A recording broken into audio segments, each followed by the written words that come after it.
One moment, just tweeting this out. This is very spontaneous, not planned whatsoever, so... Uno momento, por favor, gracias. Working on some new art for HarmonyCon 2026. Starting with Thorax.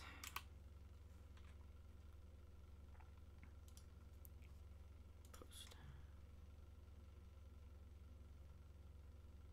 Oh, you're going to be like that, are you? Not posting the thumbnail. That's stupid. Oh, you did do it. Never mind. Okay. Goodness. Alright. Yeah, we're streaming earlier in the day. For a change. Usually I live stream at night. I'm in North Carolina, so time zones are confusing. So I'm trying to do it earlier in the day so folks in the UK and Europe can watch it. So I mean, like when I lived in the UK, I had the other problem, like friends in the US couldn't really watch my stream, and then yeah, it was so frustrating. So, but here we go. I'm going to be working on some art for HarmonyCon. Now, this is going to be the line work for a traditional art piece. And so I'm going to do the line work digitally, then print it, and then transfer it onto a canvas for painting. So this is going to be one piece. I might sell the line work print transfer, but probably not. I don't tend to sell the transfers. Some artists do, but I don't. Because they get messy. Although I do have proper transfer paper now, so they might not get as messy, but I don't want to take my chances. Anyway, the painting for Thorax is being done because the voice actor for Thorax is a guest at HarmonyCon next year, and I just booked my flights for that last week, so I'm like, well, I'm going to be there, and I'm vending, so we're going to do a piece for Thorax. I haven't decided if it's going to be a charity auction piece or if I'm going to be selling it at my table. Either way, it's going to be there. So I would like to get the voice actor to sign it though, but we shall see what happens. It depends on how far we get through it today. But yeah, we're going to have some fun making artsy fartsy stuff today. Live streaming. I appreciate the reference to have we got a video, but can we please avoid typing in all caps? I appreciate that, thank you. But yes, we have a live stream.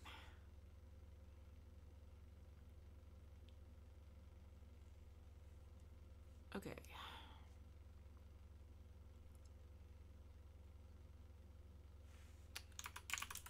Live streaming.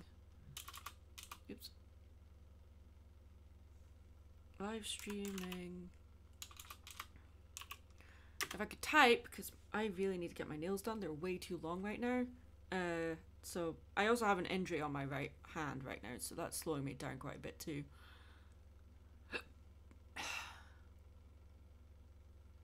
Live streaming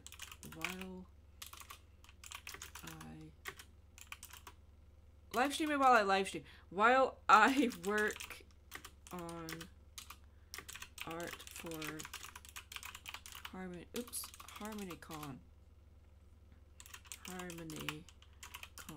Oh my god! 26. There. Jeez, people. Can we please learn to type properly?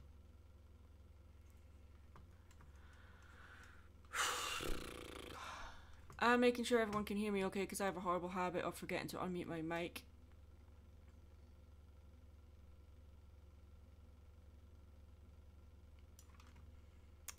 And I'm just going to turn my master volume down and play some music.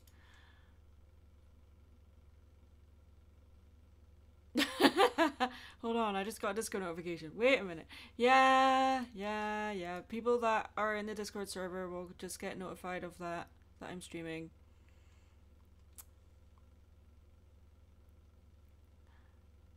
I am drawing thorax, yes. We're just setting things up right now. I've already started the drawing, but it's still in the early stages, so it's very rough right now. So let me just get my reference up and go back to the drawing. So we have a rough background planned out that kind of merges together the two different ideas. I'll explain it better once I get going, but yeah. Don't need the background right now. So here is a rough of thorax, and now we're just correcting the pose. It's not a great pose, it's not very dynamic, so we're going to fix that, but for right now I'm trying to figure out what music to play. Let's see.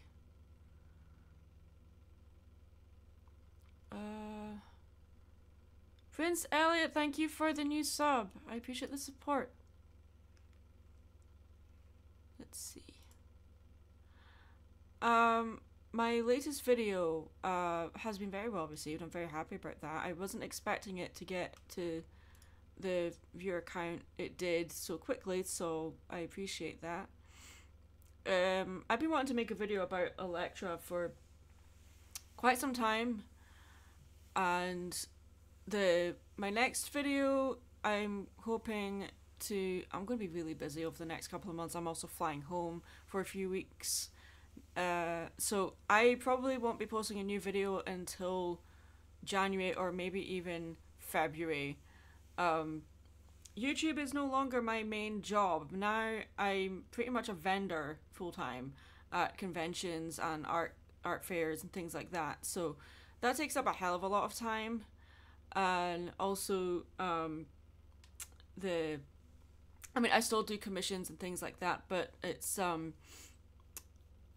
I make more money at vending now, so that's where most of my time is going, because the nature of the beast, you have to make money to buy food, so you know, you're going to do the thing that makes you the most money more often, aren't you? So yeah. Anyway, what do you think of Flurry Heart when you first saw her?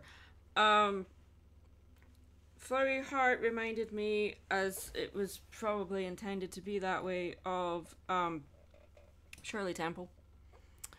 So yeah, that's what I thought. I was a Shirley Temple pony. Do you think I should make a plushie of Thorax? This is for anyone who can answer. Sure, why not? Yes, Jessie Barb. I know you're on the I hope you don't mind me saying this, the waitlist for Harmony Con, and like regardless of where you're vending at, it's good to take note of who their guests are and play into that when you're vending. So if you're going to be there as a vendor, have things that are based on the guests, because people will want to buy them, and maybe even get the guest to sign them. Oh, Flurry Heart. I'm getting Flurry Heart and Cozy Glow mixed up. Darn it. Flurry Heart. I made a video about Flurry Heart, didn't I? Didn't I make a video about that? Forgive me, Charles. I got their names mixed up. That happens. I'm old. I'm an old woman. I get names mixed up.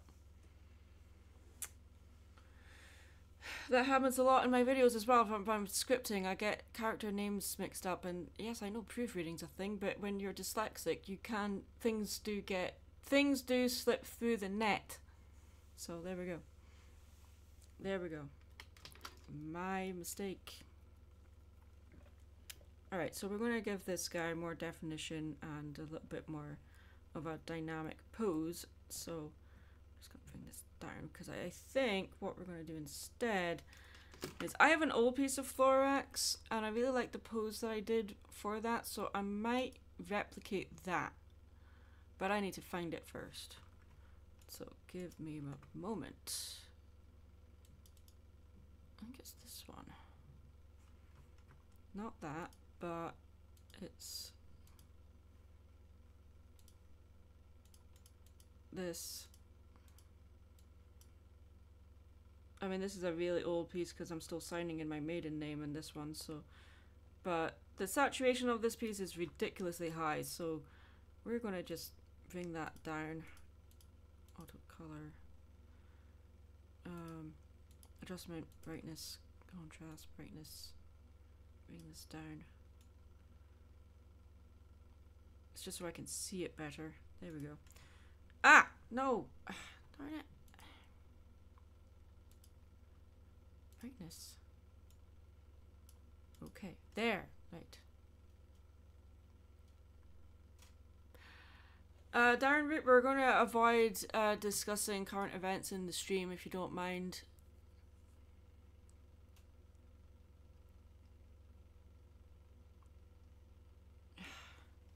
I'd like to keep on topic. Did you like the new changeling designs after the love thing happened? Yeah, I would have liked to have seen more of them.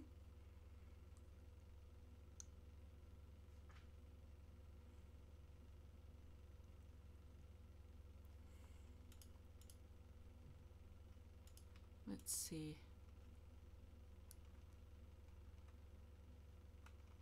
I just like to avoid like current news and political discussions in my stream because this isn't the place for it. And also it's been brought up like out of the blue. There was no lead into it, so it's very distracting. So it's just something that I prefer to not happen in my streams. So I'd appreciate that.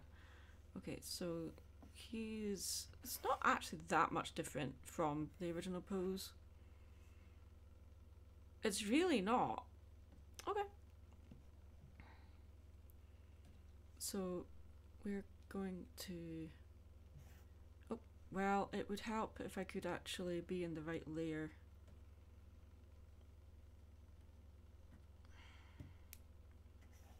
Okay, let's make this bigger. There we go.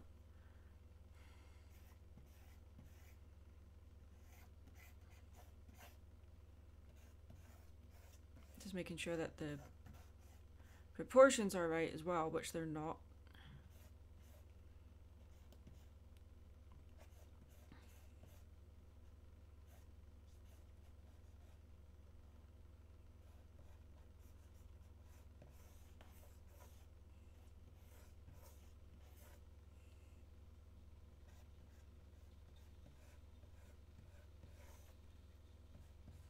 Might make his snout a bit longer. There.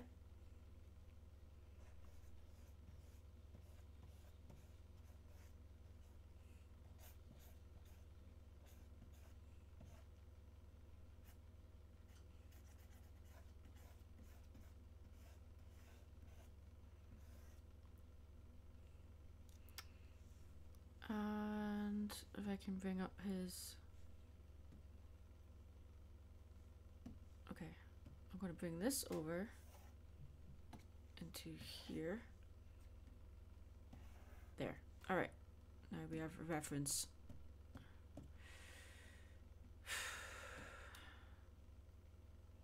So this is where the... Actually bends it this way? Okay.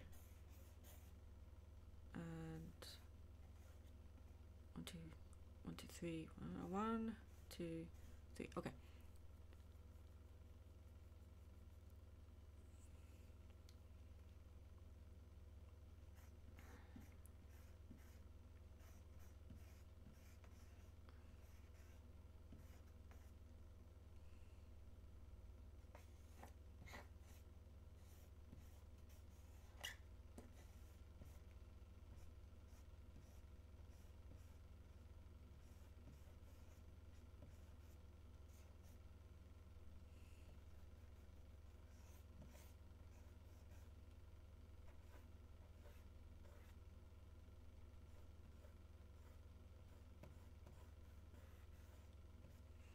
Yeah, we're getting there. Okay. Oh yeah, I said I was going to put music on. Okay, let's see. License free.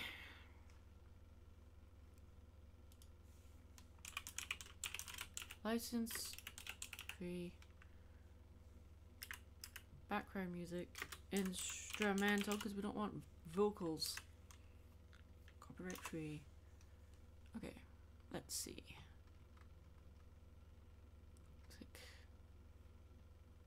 We've listened to this playlist before, so let's put on this one.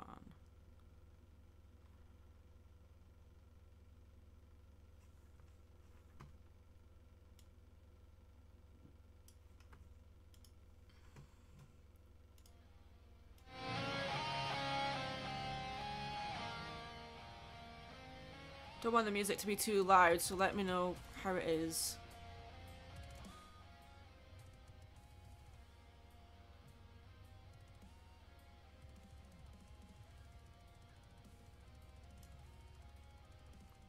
Let me know how the music levels are and with my vocals, if the music is too quiet, or if I'm too quiet, or if the music's too loud. Let me know and I will fix that, because the output audio level is going to be different to the audio level I have for myself. So let me know, because I can't hear what you guys hear, which is annoying.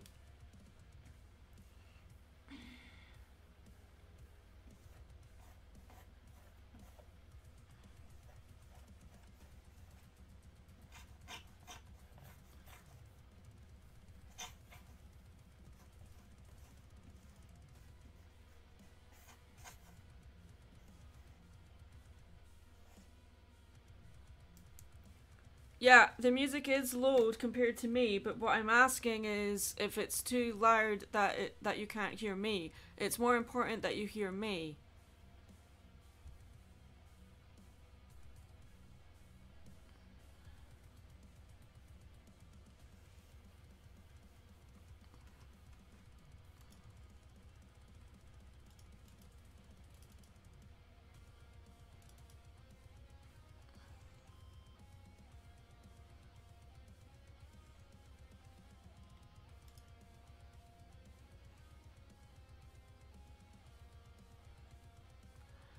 My question is, can you hear me over the music?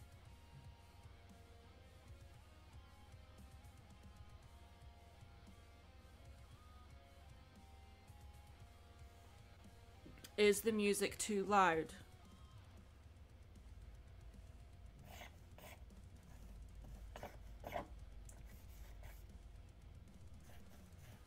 Okay.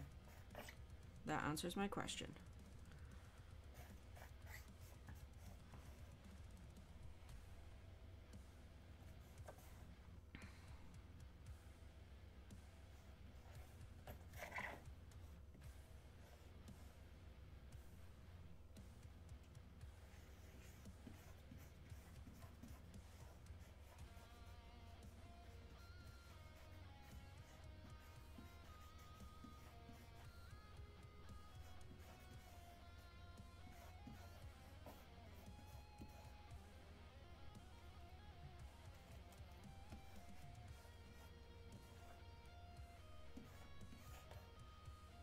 Okay. That works. But I really need a reference of when his wings are open. Let's see. That's flying.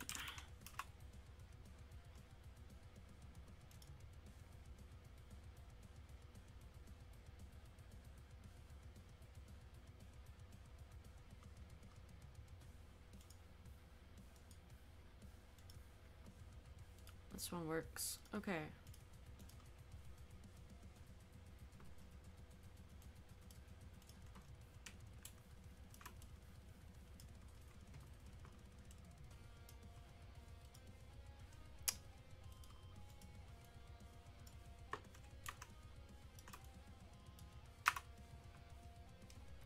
So we don't need you anymore. Okay. Argue I don't need that either. Okay. So you're okay, I'm gonna need to flip you. You're facing the wrong way. There. Okay.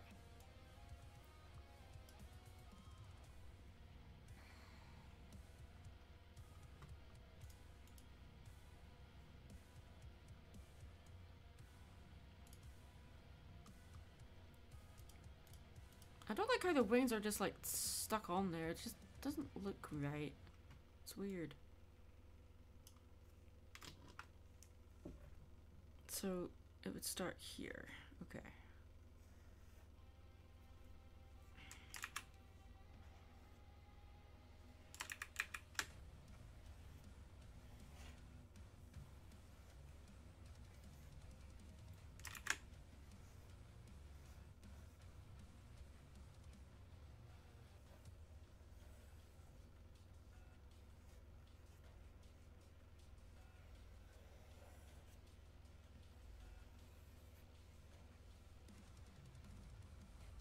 Okay, that works.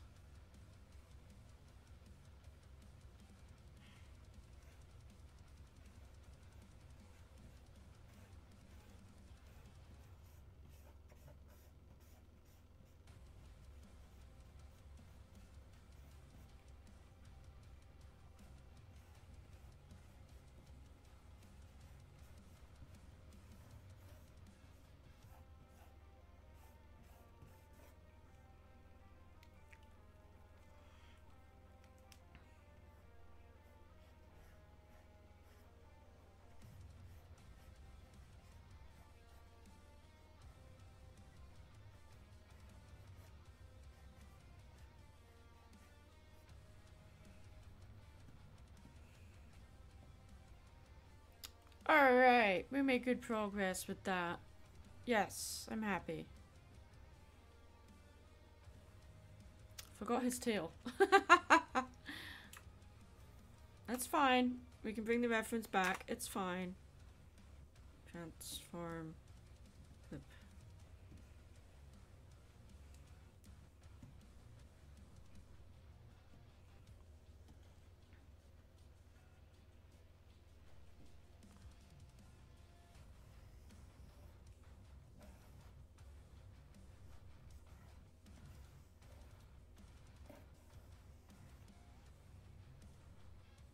Not really sure what purpose the...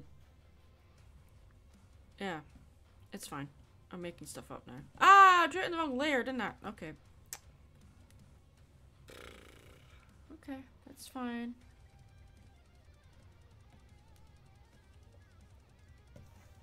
Oh, what?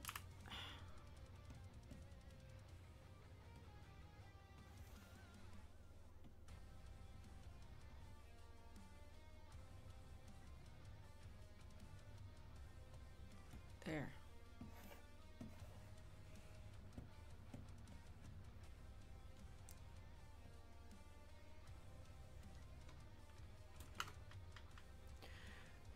Kind of looks like it was designed by someone who's colorblind. Did the colors?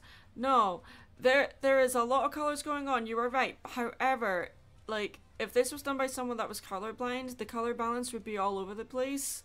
There's actually a lot of uniformity in the color design here.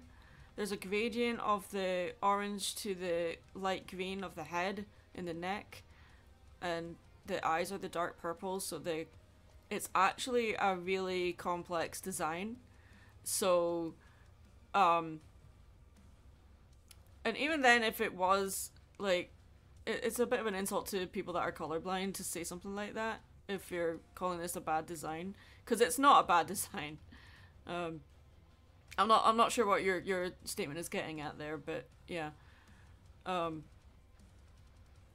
People that understand color theory and color balance and, what makes a design work. There's a lot. It looks complex, but it's actually rather simple. And it could have been a lot busier than this, but they knew when to stop, and that is what takes a good designer, is knowing when enough is enough.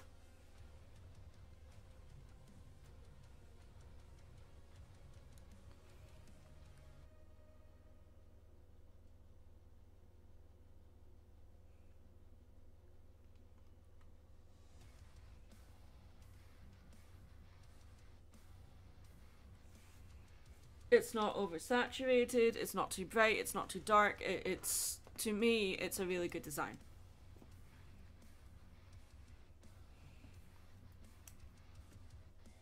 Okay.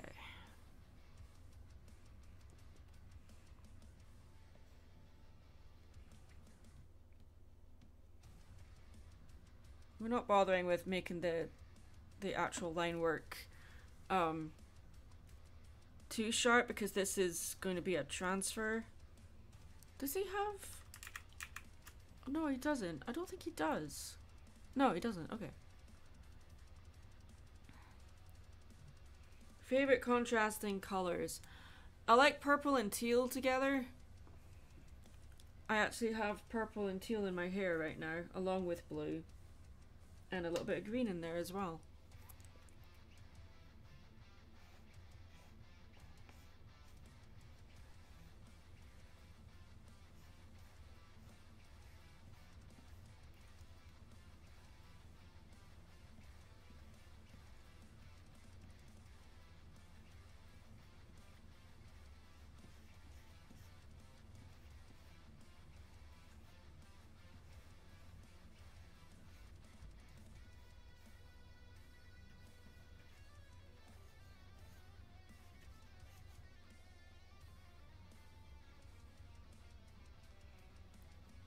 If there's something off about it, I think that's more your opinion than actual like design flaw. But if you could be a bit more clear about what you mean, then we can have a discussion. But because even people that are colorblind can still design things. Even people that have diminished eyesight can still design and illustrate because, like, blindness is a spectrum, right? Like someone who has a disability in their sight doesn't necessarily mean they can't see. It just means they can't see as well as other people can. It goes the same with like design. It's going to look different from person to person. Everyone's going to have a different opinion on what something looks like. But to say that it looks like something that a colorblind person would design is, in my opinion, incorrect and a little bit degrading to people that are colorblind. But because I'm guessing you mean it in a derogatory sense, but I don't want to make that assumption. But yeah. Uno momento.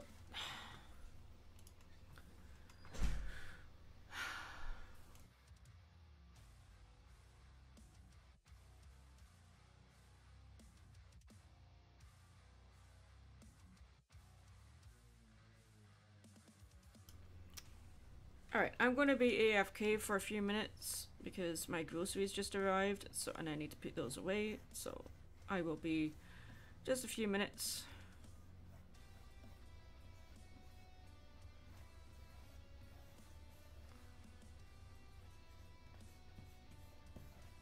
Just going to finish this up before I actually do go AFK, but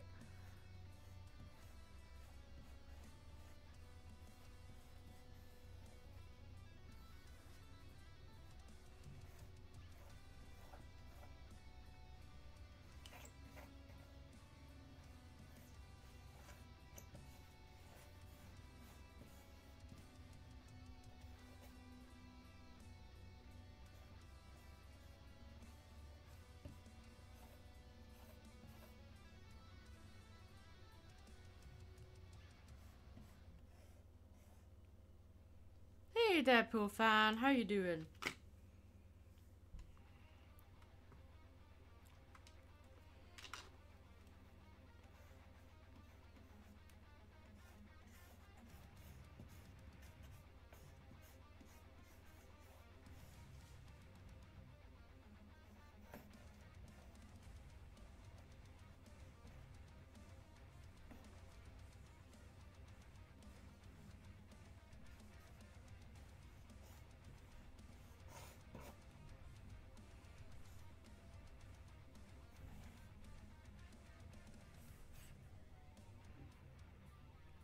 Oh no, how dare you be late to something you didn't know was happening? Oh no, you monster. Like... I mean, I didn't even know I was going to be doing this. So, there you go.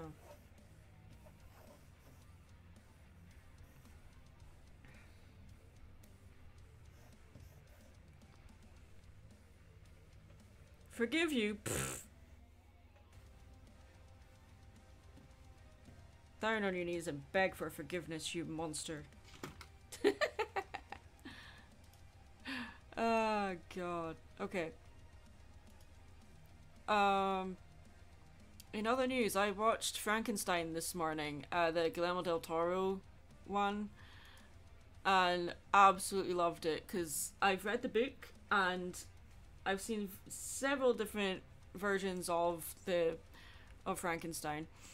Not all of them, but most of them, and none of them really felt like the book to me. The Guillermo del Toro one did. It was like every single page was on the screen. There was a few things that weren't in the movie that were in the book, but that's fine. That's just an inevitability. But I adored it. Is that the guy who made the Netflix Pinocchio? The Oscar-winning director Guillermo del Toro, who was one of the first directors to win an Oscar that was Best Feature that was a science fiction movie. That's a rarity. That was Shape of Water. But yes, to answer your question, yes, he did direct the stop-motion Pinocchio. Yes. Anyway, give me a moment. I'm going to go and put groceries away, so just give me a few minutes.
All right, I'm back.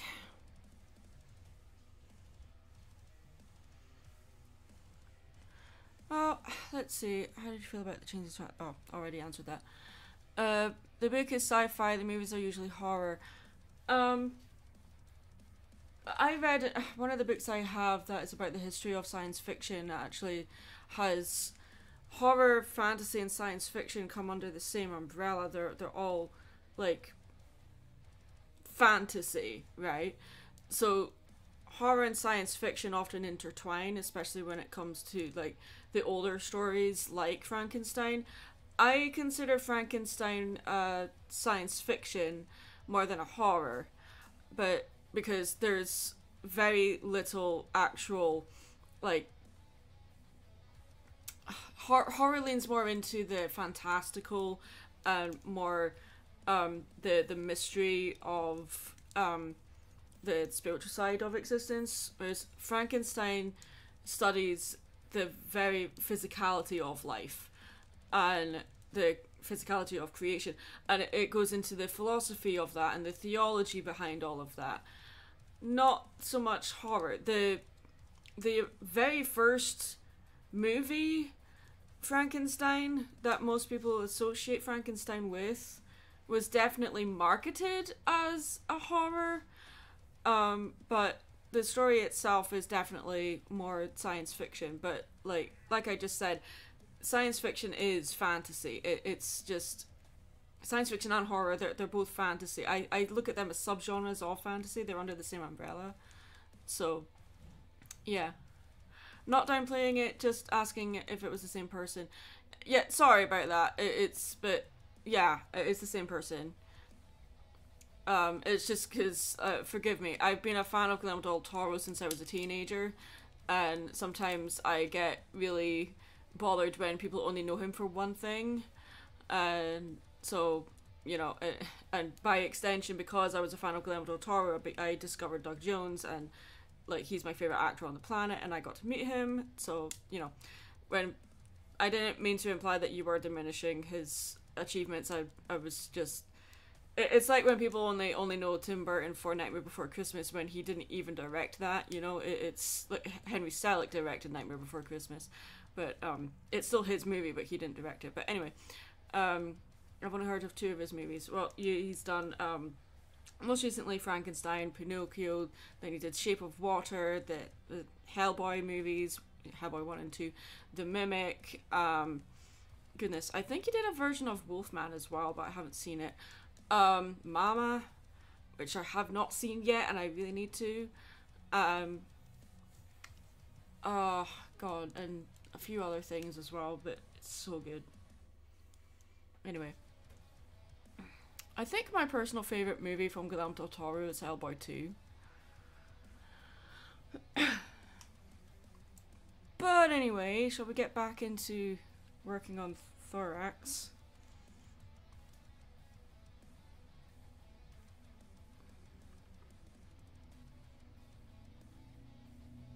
But if you've read the book Frankenstein and you see the Guillermo del Toro adaptation, you will understand why I'm saying it's the book. It's everything, every page, every line. I'm like, you feel the essence of the book in the movie, and that is a very hard thing to achieve.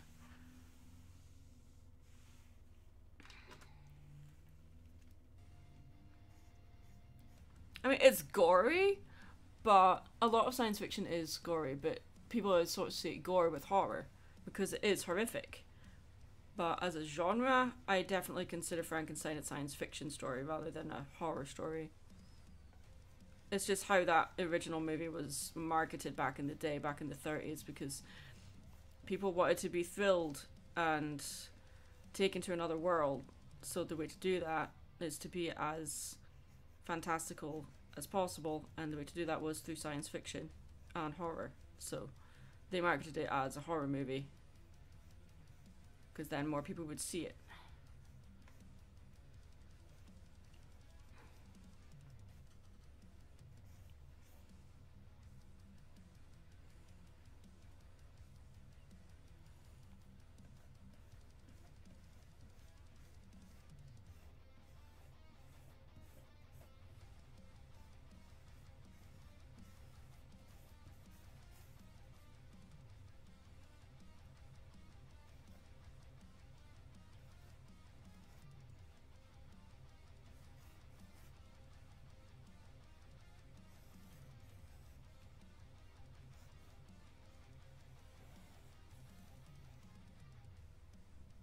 I'm very opinionated when it comes to certain things, so forgive me if I come across as a bit blunt. I love his Pinocchio adaptation, but I kind of wish that he adapted a little more of the absurdity from the source material. The version you covered, as far as I know, wasn't even dubbed into English. The version I covered. Oh, for the... I talked about, I think it was a Polish version or something, and it was dubbed into English. What didn't happen was it hasn't been televised and it's not on streaming. I don't even think it has a DVD release. So, yeah. I would say out of the versions I've seen, Guillermo del Toro's Pinocchio pulled the most from the books, but then also made it his own thing as well. Because the original source material is very episodic. And you can't really put that into a movie. That's why every single version of Pinocchio is different. Every single one. And then there's stories that are based on Pinocchio but isn't retelling the story. It's just inspired by it, like Little Otik, for instance. Although I think the original story for Little Otik came before Pinocchio. But I'll have to look into that, actually. I know there was a movie made by Jan Svankmajer that was released in the 70s, I think. And then there's, like, the horror versions of it. I think there's another horror movie based on Pinocchio coming out soon, or if it's not already.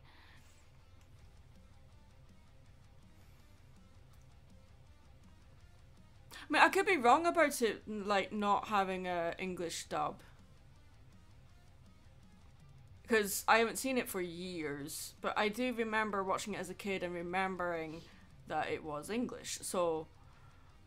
But then, you know, like, sometimes you misremember. It's the... You make things up in your brain. There's a word for that.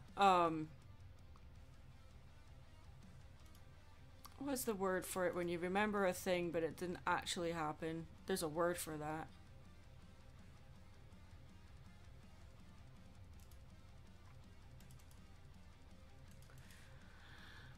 I also keep jumping back into, like, Instagram and Twitter because I'm just checking back in because I am open for commissions right now, but the messages, I'm worried that they're not getting through because communication with one person... Mandela effect! Thank you, or Honeydew. Yes.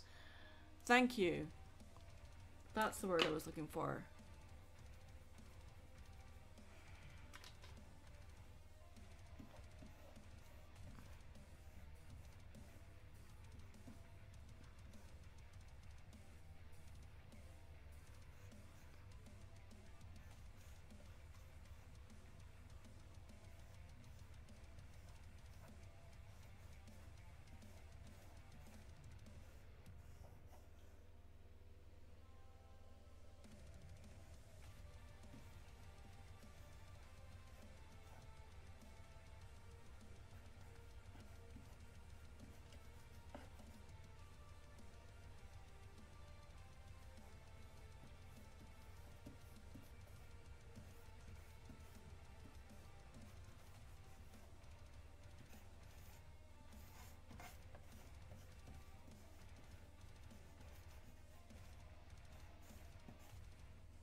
Okay, that's getting close to what I want. Come on, there we go.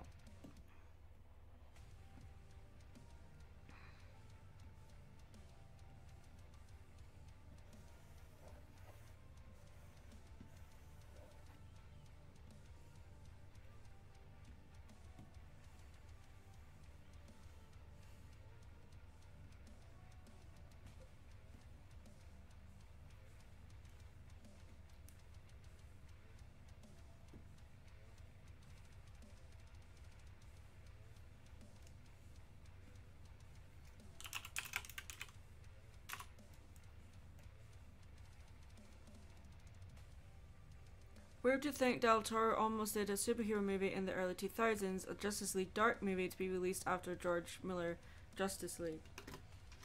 I would like to see where Guillermo del Toro is going to take his career next, because he's pretty much made every movie he's wanted to do for the last couple of decades.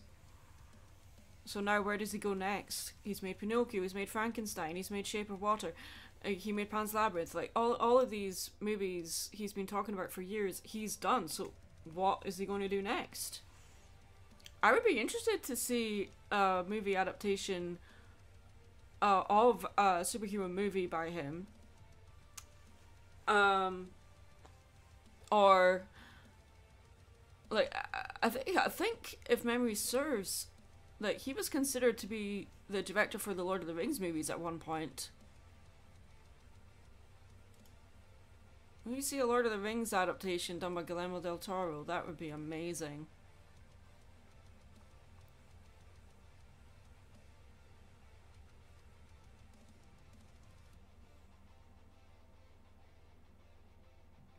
Del Toro's Batman, that would be the one superhero I wouldn't want him to touch because, like, I think Tim Burton's adaptation is the epitome of Batman, and then Chris Nolan, obviously, as well. I haven't seen the most recent Batman movies, but yeah, I would like to see it go back to its film noir roots, though. I'd see like a Batman more akin to the animated series, which has very much a film noir 30s kind of vibe to it. I don't know, just my opinion.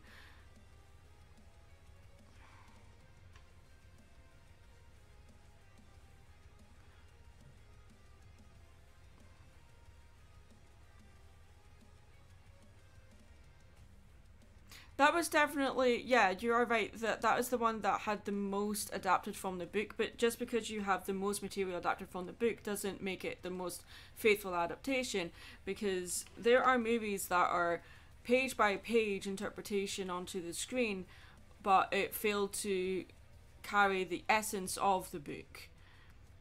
And, or it's very difficult to get a faithful adaptation of something that's so episodic like Pinocchio. um Hey, don't apologize for having a lot to say. We're having a discussion, and that this is why we do these live streams. So it's fine.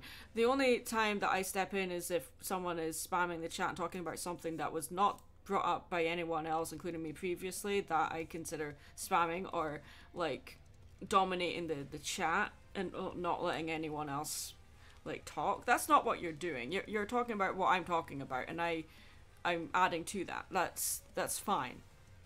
So don't ever apologize for having a lot to say. If I've given you that door, step through it and say what you want, you know? I know what it's like to be shut down, and I don't want to shut people down unless I feel like they're overstepping and being insensitive, and you're not doing that. So you're perfectly fine, Deadpool fan. Really, Batman always felt Halloweeny, and that seems Del Toro's style. Halloweeny? um, so, I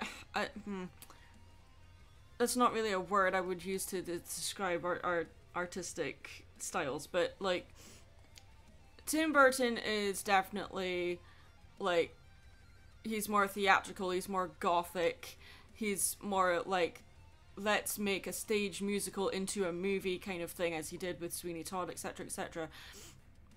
He's definitely more about, like, the stage show kind of vibe of a movie, whereas Guillermo del Toro is very much, what would it be like if you were in the story, if you were so integral part of the story.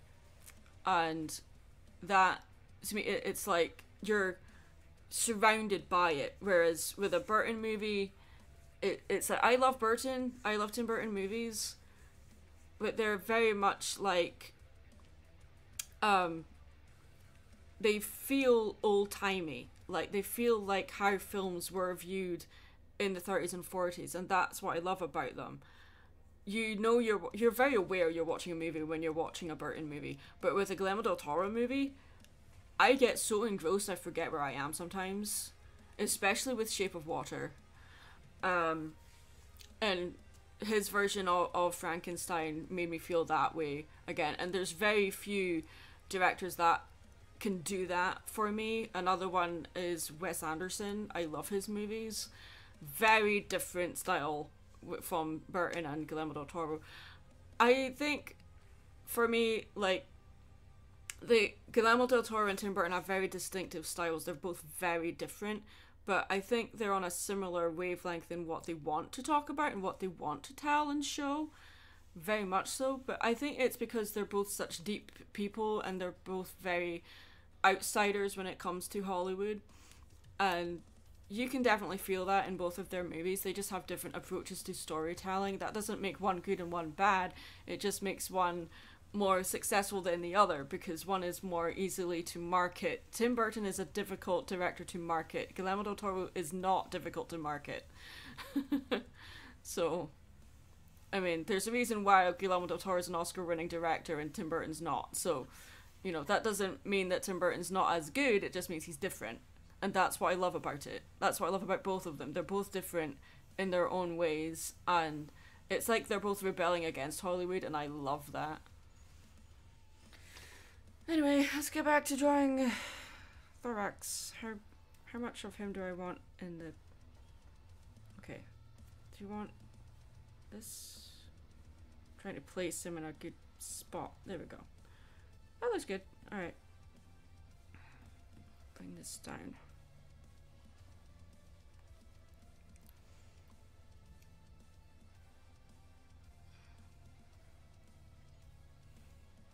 Well, I'll make up my own mind when I see the new Tim Burton movies. I just haven't seen them yet. I can't formulate an opinion on something I have not seen. But, yeah.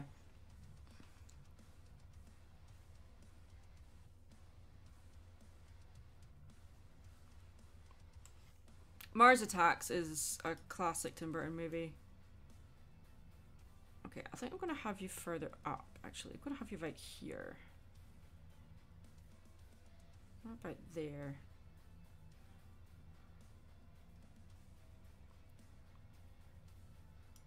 Okay, that works. So now we're going to work into the background here. Oops. My favourite Tim Burton movie is Big Eyes. That is, in my opinion, his best movie. But it's sad because it's not as, like, artistically loud as his other movies are. So it's kind of, like, forgotten about. And often when I say Big Eyes, people are like, do you mean Big Fish? And I'm like, no, Big Eyes. It's the story about, oh my god, I've forgotten her name. Keane. Something Keane.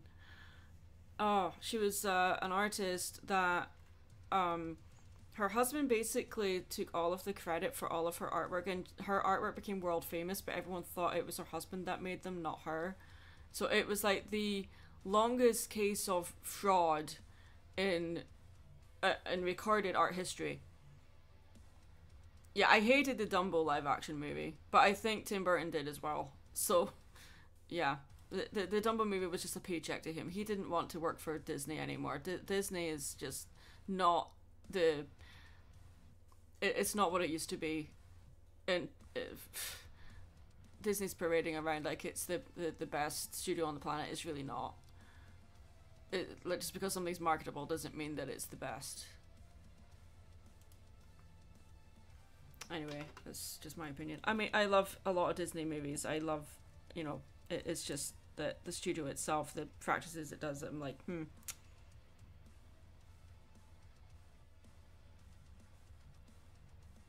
Raven1X, thank you for hanging out, and thank you for the support. I highly appreciate it, and thank you for the Veterans Day nod. I appreciate that.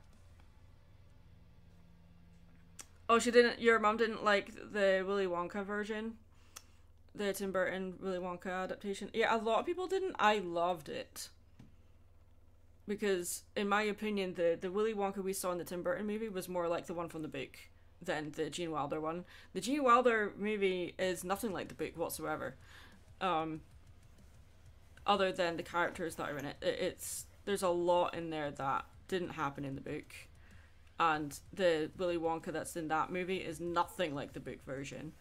So, in my opinion, the Tim Burton one is much more successful in adapting the book. There's a lot, you know, there's some of, like, Willy Wonka's backstory that wasn't in the book that was made up for the movie.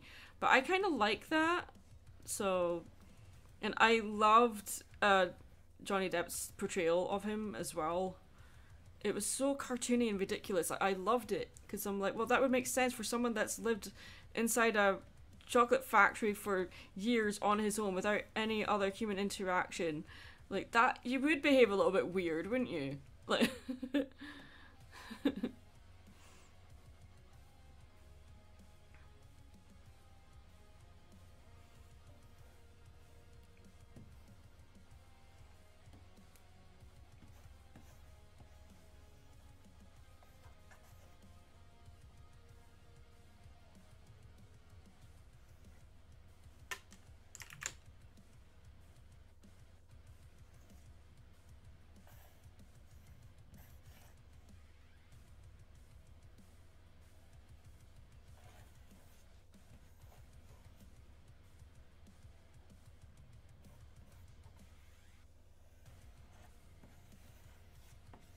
Yeah, oops.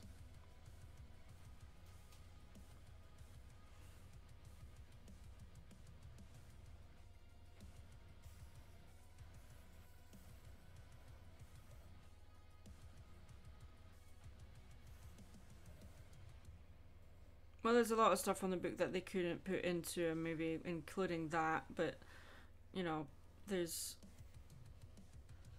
At least the Tim Burton one didn't have, um,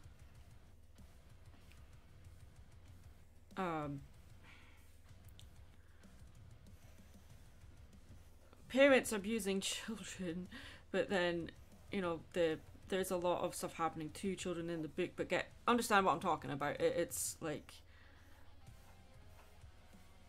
there's a lot of meaning you can derive from the movie as to what it's trying to say with what happens to the children, because the children aren't being punished, it's the parents and guardians that are.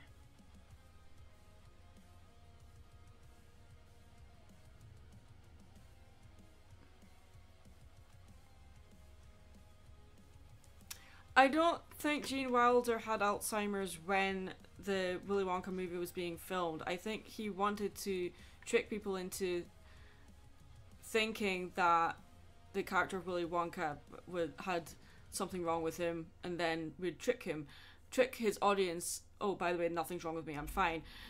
That lulls people into false sense of safety, and then you're like, oh, we can trust him, but can we?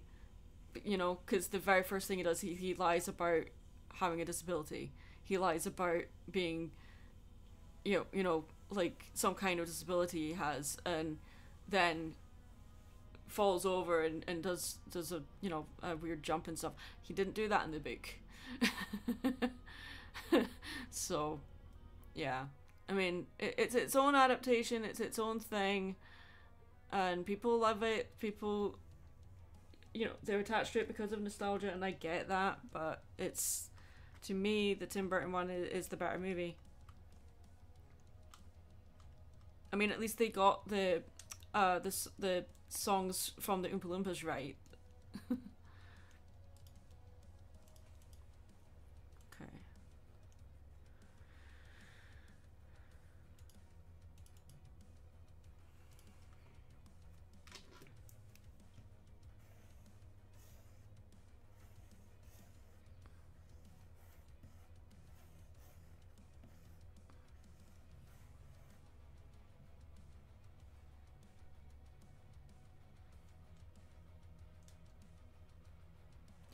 It's it's that retro storytelling where the world is just a little meaner. Don't see it often nowadays. Don't see it often nowadays. Seriously. Okay. If you mean like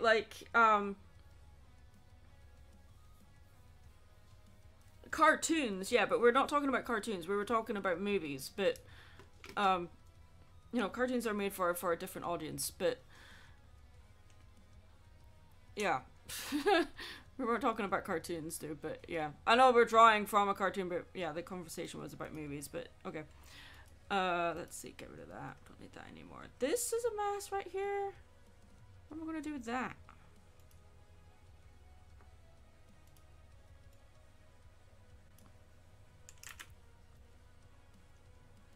Okay.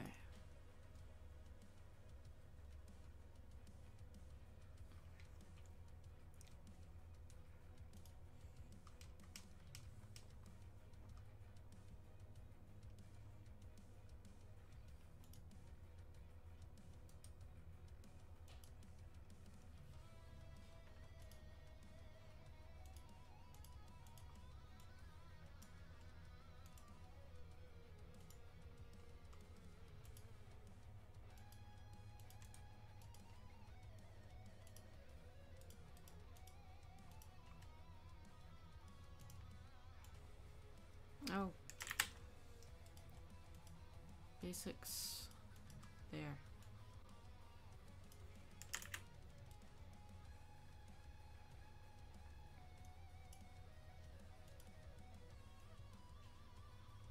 Yeah, like Aura Honeydew, we were talking about movies, but now you've moved on to cartoons, but okay. Um I don't know what FOP is. Oh, Fairly Odd Parents, okay. I don't really watch Fairly Odd Parents. I did, but I don't anymore because I can't stand Butch Hartman. I absolutely can't stand the guy.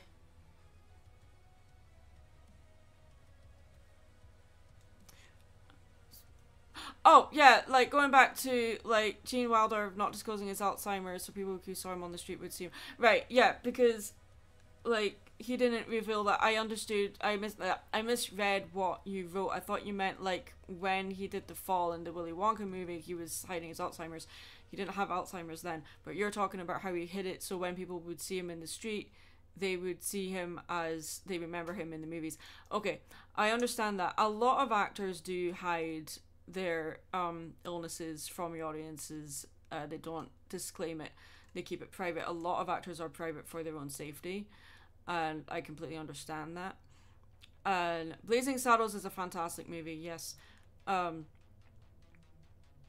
they would see him and smile because of the love they had for Charlie and the Chocolate Factory. Gene Wilder loved Charlie and the Chocolate Factory, but Roald Dahl did not. So, yeah. Gene Wilder wasn't even a choice for Roald Dahl for Willy Wonka, but you know, it is what it is. I mean, Gene Wilder. My favorite film with Gene Wilder is See No Evil, Hear No Evil. It's a movie about when a blind guy and a deaf guy witness a murder. So the blind person heard it, and the deaf person saw it. But when they're trying to get a statement from both of them, they can't do it because like their disabilities conflict with each other, and it's just so damn funny. And you would think that like some people interpret that as, oh, you're making fun of disabled people. No, we're making fun of the justice system being corrupted and not understanding and being incredibly ableist toward people with invisible disabilities. It's so damn funny. But people misinterpret it as an ableist movie. Like, no, it's really not. It's so damn good. Anyway, I'll stop geeking out about that. So we're going to take this.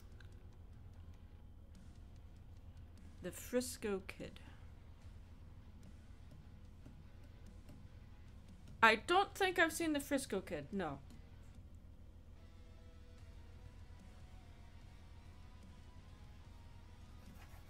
Oh, why?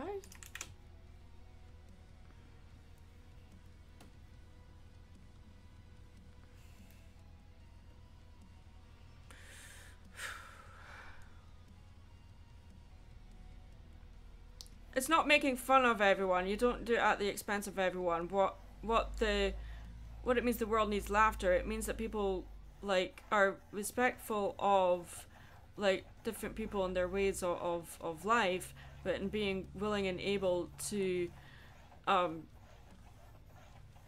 not make light of people's situations and how they live, like in a you don't want to bring people down, you want to lift them up. So they weren't making fun of disabled people in that movie. They were making fun of the police being unable to work alongside people that were blind or deaf or otherwise, you know, had disabilities that weren't clear just by looking at someone. It's you don't need to make fun of everyone. What you mean is like no one is exempt of making fun of. I understand what you're trying to say, but we don't need to make fun of everyone. What it means is that you're not discriminatory against one particular group. If you're going to be making fun of people, no one is exempt from that, you know? So it's just like in The Simpsons, everyone is made fun of. So I understand what you're trying to say, but yeah, I think it could be worded a little bit better, but yeah. It's a Western movie with Gene Wilder and Harrison Ford. Ah, okay. Frisco Kid. I'll look it up. The Frisco Frisco Kid. The Frisco Kid. Okay, let's see. I have not seen that. I will add it to my watch list. Okay.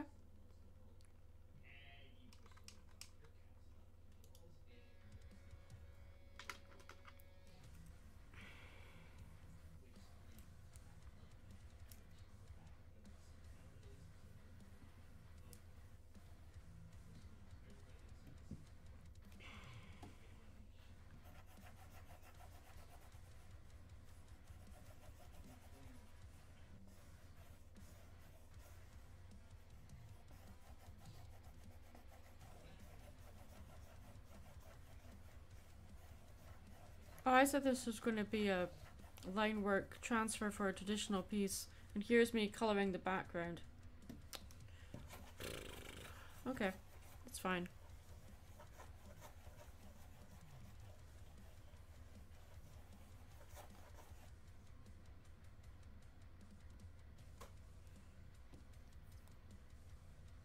We're just doing a color pass, and then I'll go over the line work properly for the transfer.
It's a Joey! Hey buddy, how you doing? How goes it?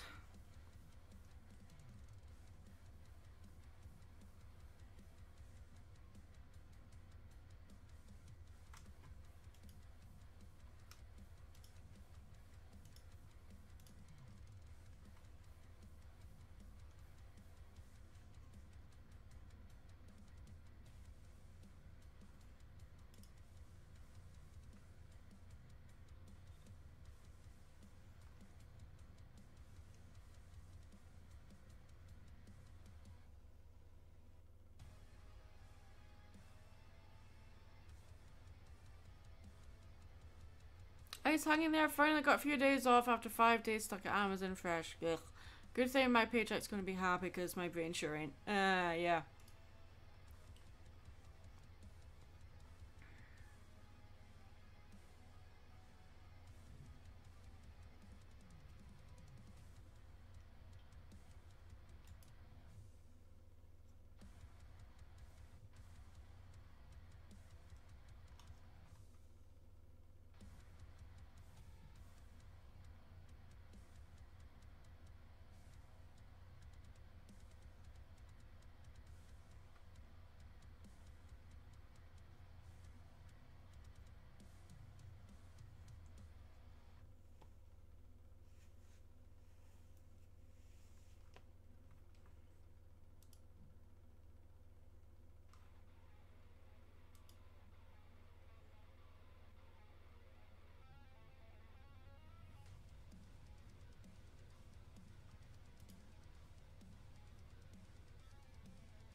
Alright, so let's get rid of all this color because I got a bit carried away.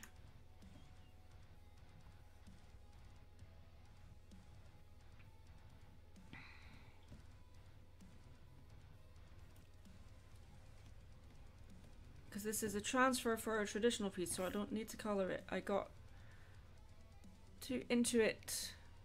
Let's see.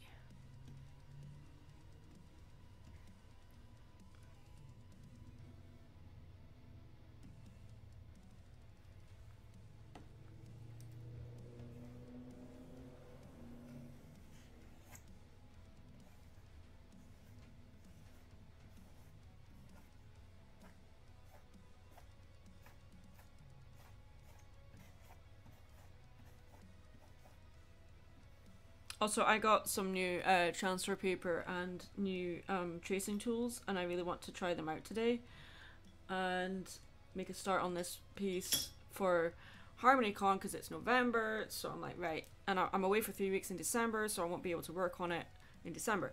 So I'm like trying to do things now before things get crazy.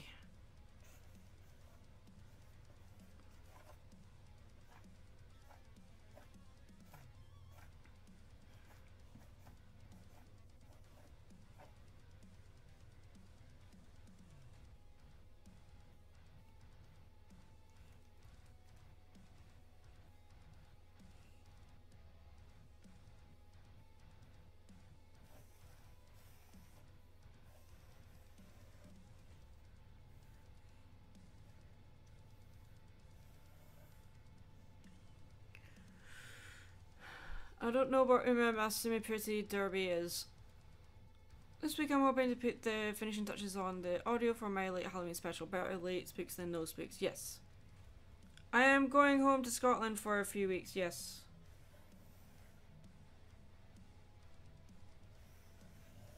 I am going home for Christmas.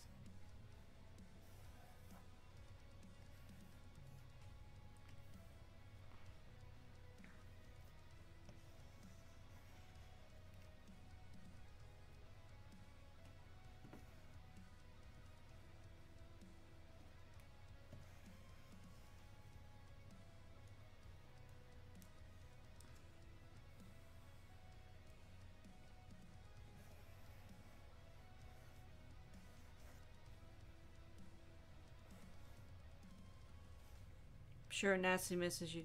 Pfft. Yeah. I don't know why you're like this. I don't know. But don't ever change. At least you know when to stop. And we're friends, so I understand that, you know, the joke is a joke from a friend, and but if it's someone that barely knows me, it's like, yeah, don't do that. That's xenophobic. You'd be the best Xmas gift they could ask for, Maddie. Stop it! Stop! Gross! No. Why?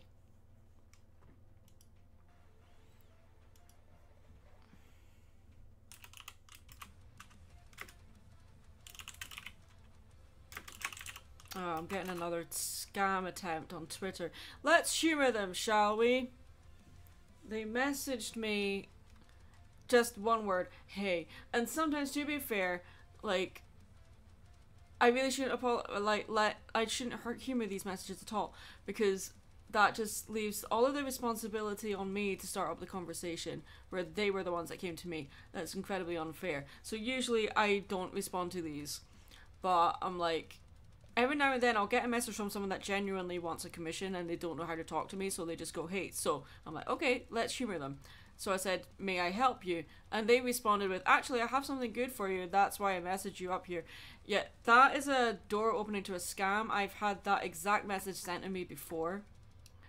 And it's usually because they're like, after your PayPal details or your Venmo or whatever, because they'll say, oh, I have a thing, I can send you this amount of money just because I'm a generous person. All I need is your PayPal details. And I'm like, that is a huge scam. I am not dumb. I wasn't born yesterday.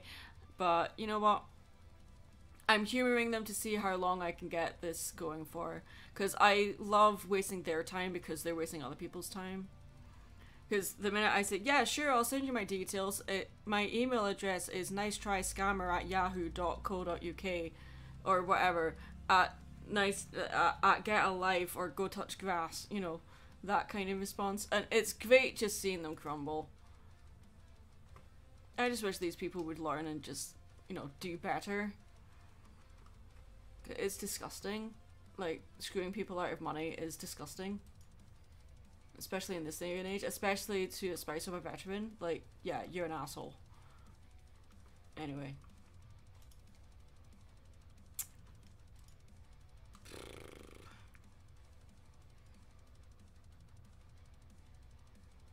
I could resist. I should resist, but didn't. I'm a cringy monster. Yes, Joey, how dare you.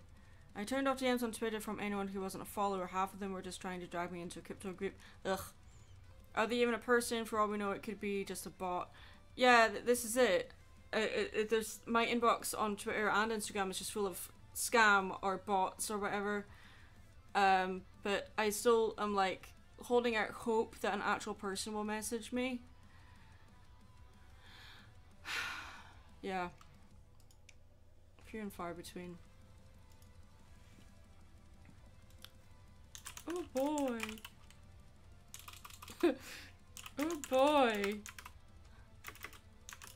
I really...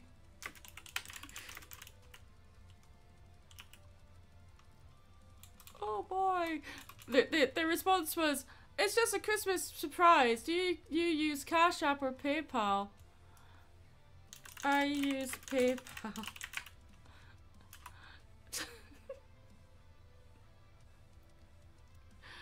Oh my god, we're getting it live, people. It's great.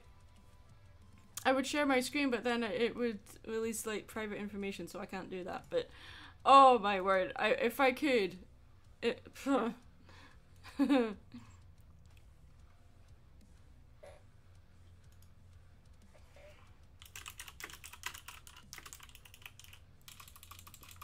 They're saying, what's your PayPal email or username? So I'm responding with, what do you need that for?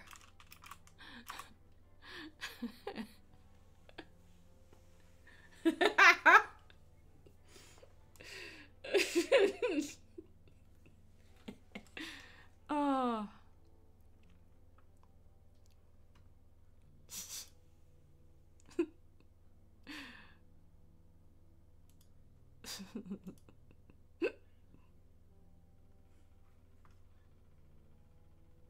Okay, I don't need that open, so let's move this to the other monitor.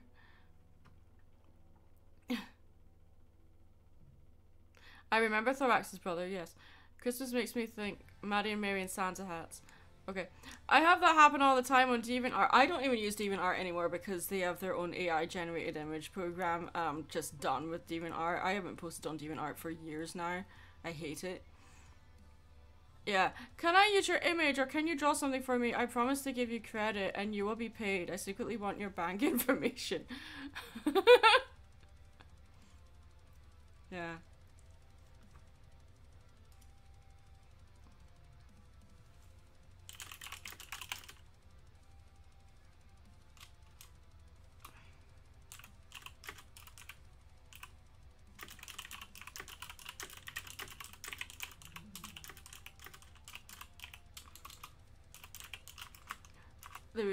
I said, what do you need that for? My username. What do you need that for? And their response is, oh, it's just an upcoming Christmas surprise for real. You're just repeating what you said earlier. So I responded with, oh, okay, what you want to send me money?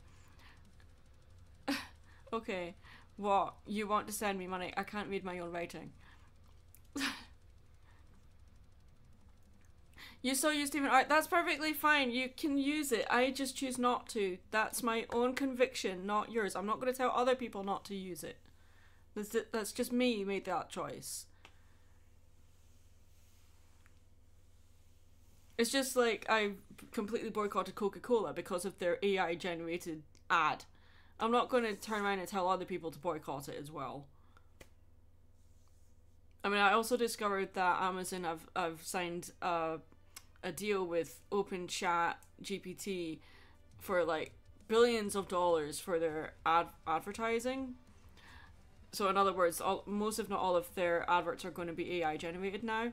I mean, at least they're being transparent about it, but at the same time, I'm like, oh, I wish I could boycott Amazon, but I can't. So yeah, it pisses me off. AI generated imagery, it's a tool. I understand that, but at least Amazon are being forthright about it. At least Coca-Cola were like, oh, our advert is not AI generated. Here's a behind the scenes video proving that the video narration is AI. Everything in the video is AI.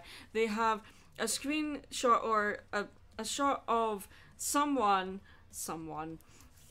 with a CGI 3D model of a rabbit imported into Procreate. Procreate, you cannot create 3D models in Procreate. You can edit a still image of a 3D model, which is what they were implying was happening on the screen.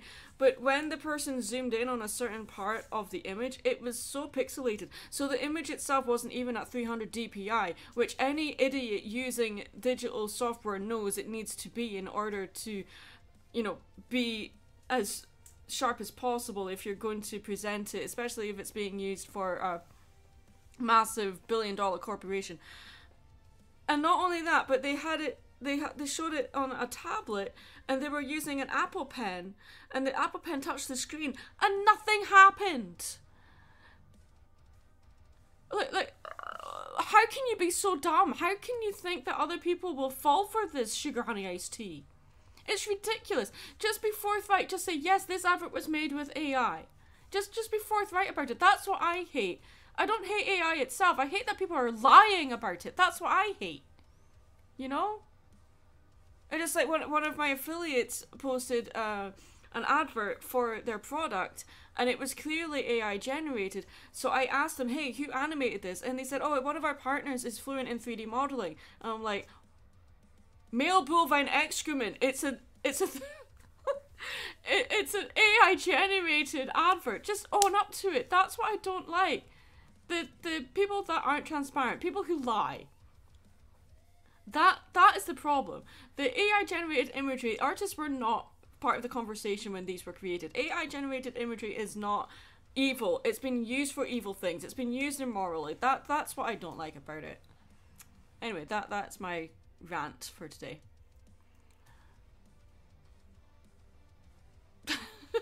I get so mad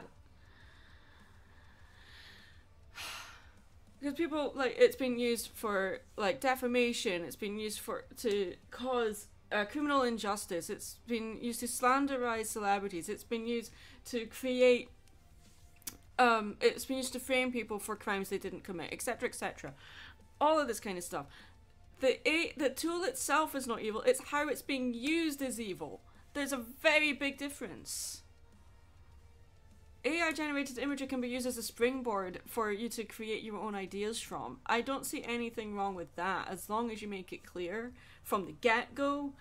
But if you're just like generating an image in AI generated imagery, posting it online saying, hey, look what I created all by myself, that is misleading. It's a form of fraud, and it's art theft at its finest, because it's plagiarism. So it's I just get so pissed off about this, guys. Anyway, so cheese, I like it. Discuss. It's difficult, like, unless you have an artistic eye, it's difficult to tell whether something is AI generated or not. To be fair, I've fallen for it a few times as well, but like, it just so annoys me, like, people take credit for things that they did not do, and I hate that. I think it's important when something does set you off, it's important to express it in a healthy way. And, like, if you get angry about something, you can talk about it, you can yell about it. I don't see anything wrong with that, as long as you're not hurting yourself or anybody else, you know. Vent about it, you know, etc. But, like, if you genuinely feel that you don't have control over your temper, then there are steps that you can do toward that. You can go to therapy, or etc., etc. You know, all of this kind of stuff. There's plenty of things you can do to help your mental health if you're worried about that. I'm not a professional by any means, but I do advocate for a lot of people that have mental illnesses. So, you know, if it's overly detailed, I kind of sense it is AI generated.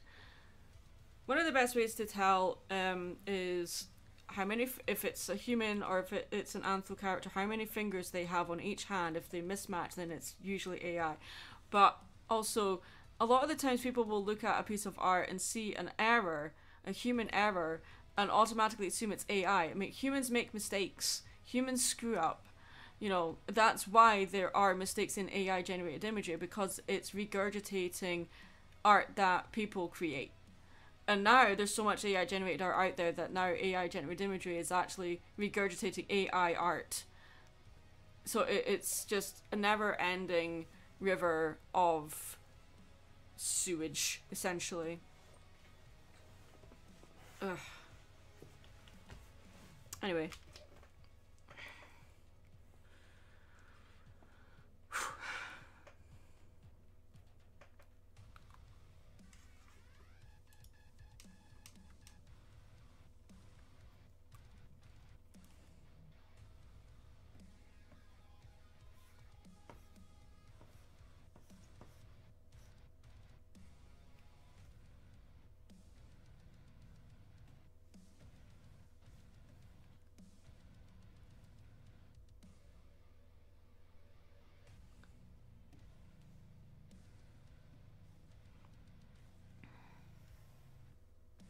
Pet. Yes, thank you.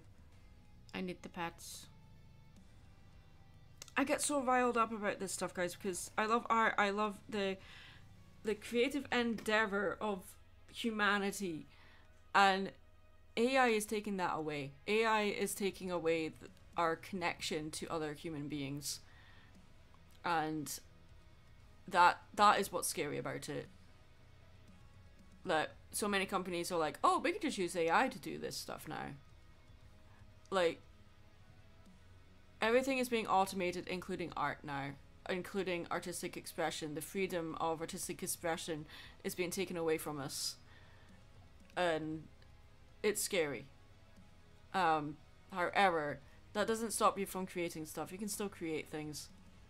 It's just becoming harder and harder for artists to actually be noticed or get credited, etc., etc. It's a huge problem.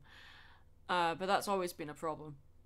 Art is it's so competitive. You're competing against other people. You're competing against past artists that are no longer here. You're competing against artists that are not, that they're up and coming. There's a constant river of competition coming towards you. But I personally feel like, don't worry about what other people are doing. The only person that you should be competing with is yourself. Just be better than you were yesterday. Don't worry about what someone else is doing. Don't worry about, like, oh, that person is getting recognition, this person is getting awards. Don't worry about that, because a lot of the times, sometimes they didn't earn it, or sometimes it's just the luck of the draw. It's all to do with luck. But I think it's a lot to do with why you're creating in the first place. Are you just looking for validation, or do you actually have a message? Do you have a story you want to tell, or do you just want fame? That shouldn't be your motivation at all.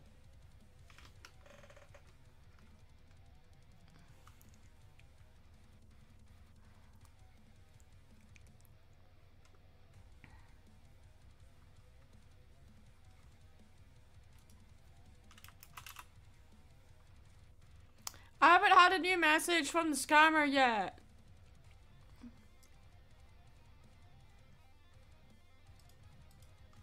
I'm sad. I want another message. I was having fun with that.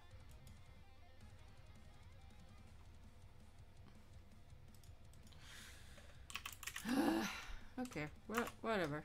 I'm bored now. And I still don't have that invoice paid for. Why? I really need that invoice paid. Why are you taking so long to pay for it? Alright. Whatever.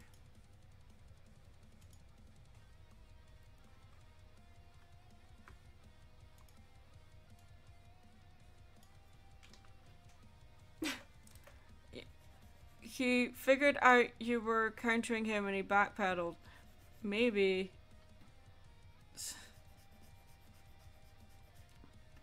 Oh. Just ask him what my PayPal handle is.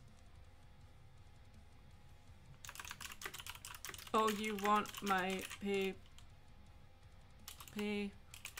username because you want to send me money.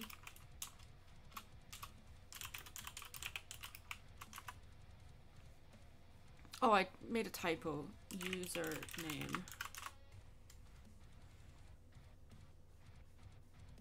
I like messing with people.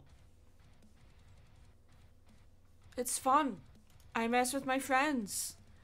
I felt really bad yesterday because I posted in a group chat what I was up to that day, because sometimes we have games and stuff with friends. So I said, hey, I'm going to be at church and then I'm going to a craft fair, so I probably won't be back until later in the afternoon. And and Doc posted, have a good day, Maddie. And I replied, don't tell me what to do.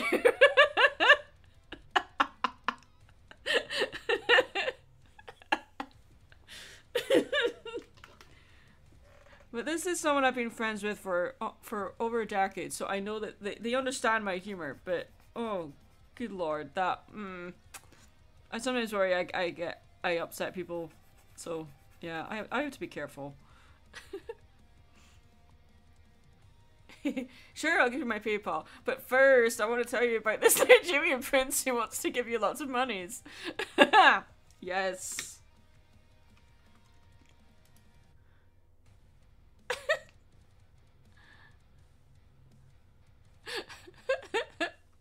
So I just responded, they said, what's your PayPal handle? That's the second time they've asked for it. So I said, oh, you want my PayPal username because you want to send me money? Question mark. And they just responded, what's the username? So I'm just gonna put, so my username is what you need in order to send me money.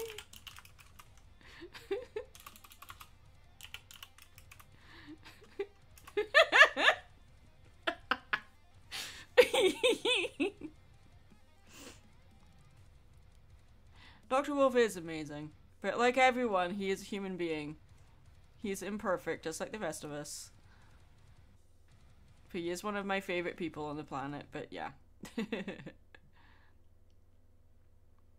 I really hope I'm going to see him again soon, but we'll see. We'll just have to wait and see. Does anybody in the pony fandom know Thorax is a friendly changeling who is a non-pony creature?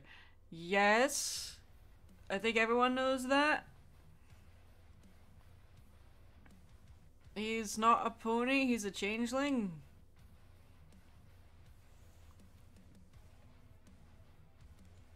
Not sure what you're trying to say, but okay. Anyway. I want to see my any friendos. Yes. Oh, I know. Yeah, right. Ew, ponies. Yeah, gross. Bronies. Gross.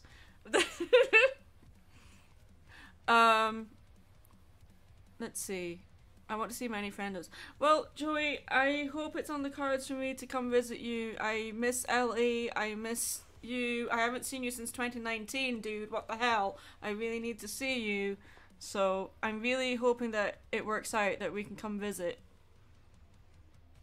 Even if it's just for the weekend or something, that would be really cool.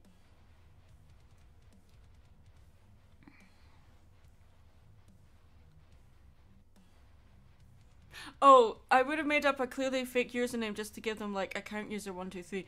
I'm getting to that. I'm just dragging this out. I want to see how long it takes them to just give up. Might need to talk with Will and Kate about that. Well, if we were to come visit, we would stay at a hotel because we'll have a service dog with us, and I know Will is allergic to dogs, so we will stay at a hotel probably if we did come visit. Or if it's just me, then maybe I could just sleep on the couch or something. But yeah, I would really love to come visit you guys again.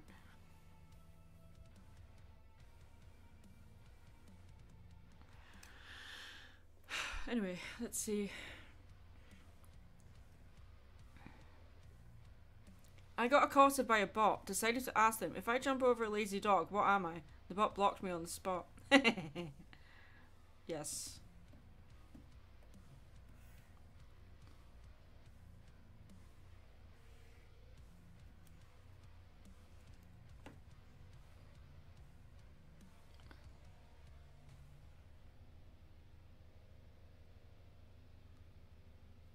Hi, Kaizaki. Okay, never mind. Goodbye. Okay. Do people not realize that there is a delay on when I see the chat to when you arrive? Like, or, like, there's, like, several people in the chat, you know. Okay, whatever.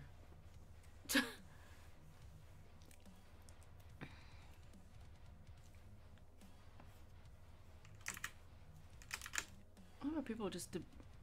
okay. Username is what you need in order to send me money. Come on! Reply! I want to send you the funny username. My username, my PayPal username is nicetryscammer@getalife.gotouchgrass.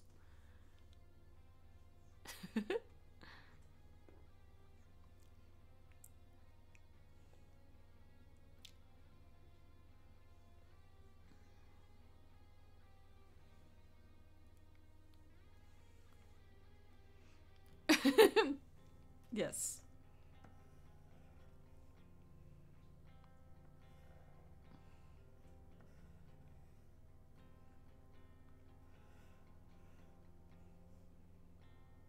I've been here enough times to know how things work.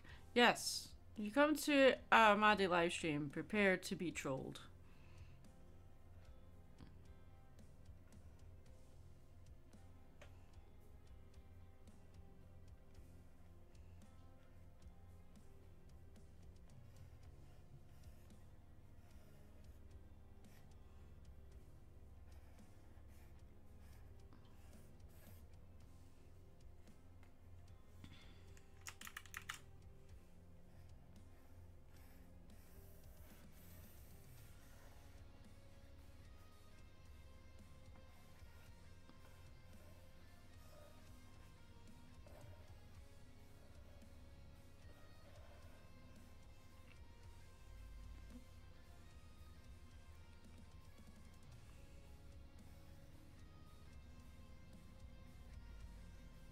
I'd be very disappointed if this whole time I've been talking to a bot.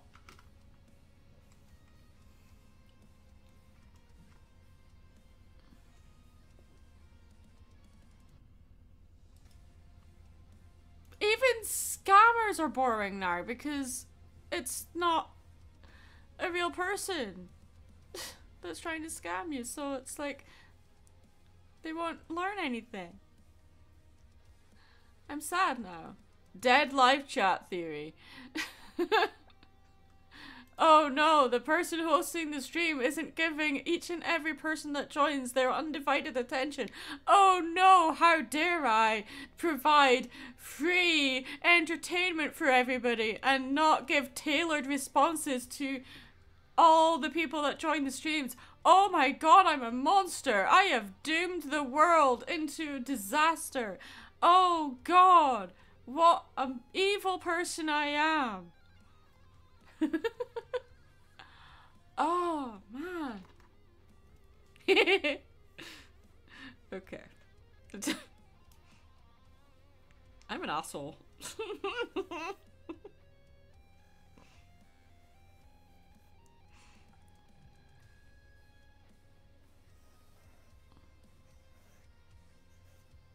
Is it? I don't know if the nerve.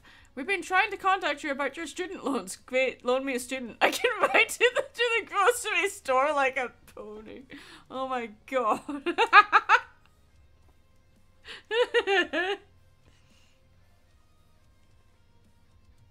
What's that? You need money to attend art school? Oh, okay. I will ride you like a pony to work. And I will pay you for the privilege. Oh my god. Joey, we need to hang out more.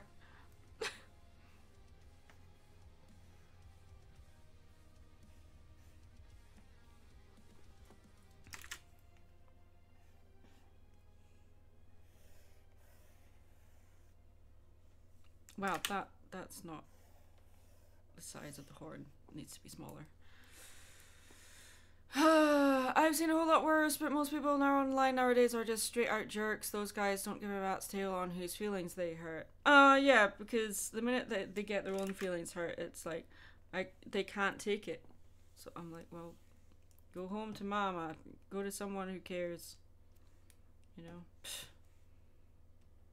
Alright, I think my music's finished, so I need to find a new playlist. Doo-dee-doo-dee-doo. Playlist, where are you? 90 minutes of metal. So we've been live streaming for 90 minutes. No vocals. Is it? I don't know if this is license free or not. I'm gonna. Yes, it is. Okay, it's called Dark Cabin Studios, so it's license free. Okay, nice.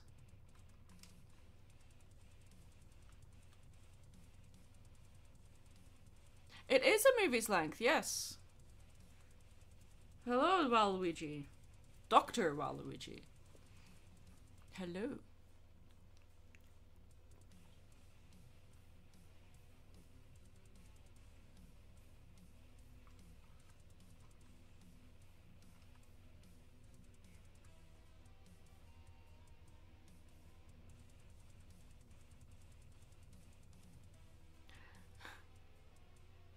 This is a joke. Can you loan me Mad Munchkin? I have a social event to go to. You want to take an introvert to a social event? There is something seriously wrong with that statement.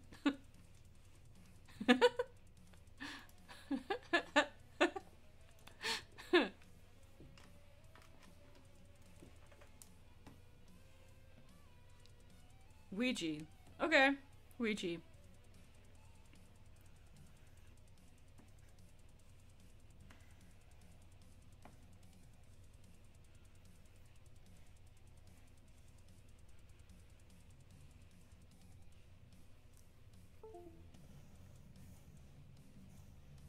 Ooh, hello. I like that.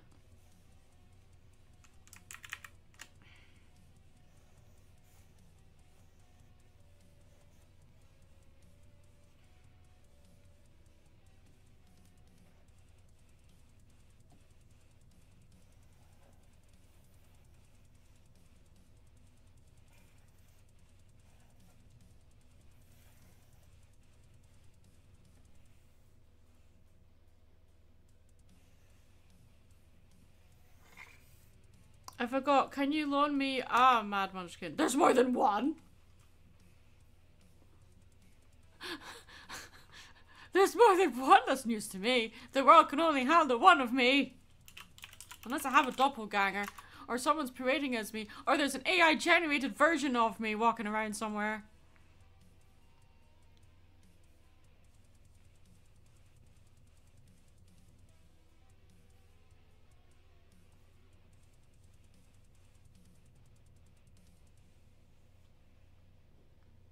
Can I get a baker's dozen of Mad Munchkins? They're being mass produced!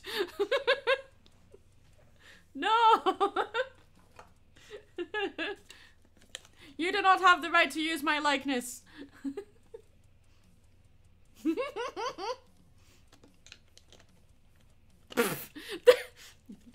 Damn you, Canada!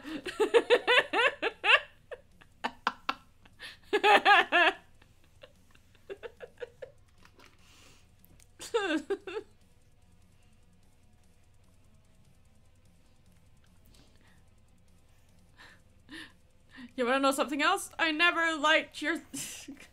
No. I never liked your syrup. Ever. Oh no, that's awful. Why did I say that? Oh no. I'm going to hell. Okay. Your bacon is just ham.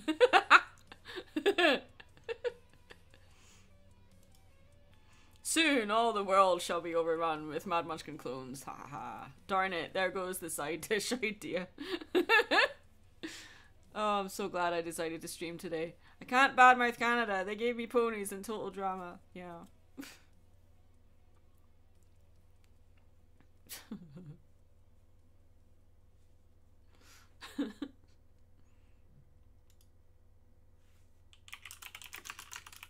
I got bored waiting for a response, so I'm sure I'll give you my PayPal username. Let me know when you're available, so I know you get it.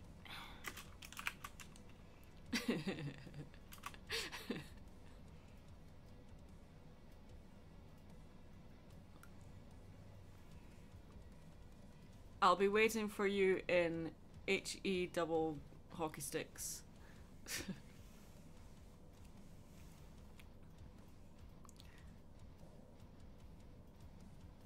Trailer Park Boys. I don't think I've seen that. Oh, I misspelled a word again. So the bot's gonna not read it properly if it is a bot. It probably is, because they're not, like, responding.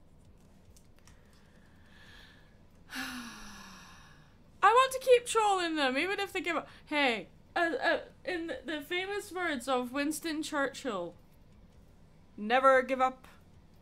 Never give up. Never give up. Never give up.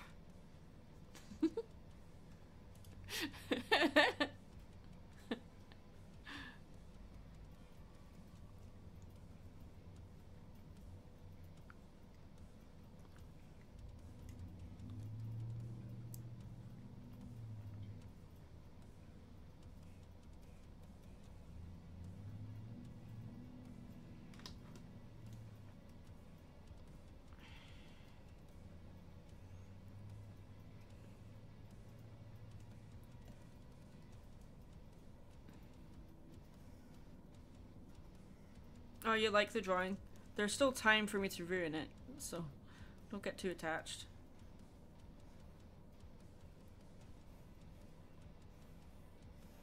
There's still time for things to go horribly wrong.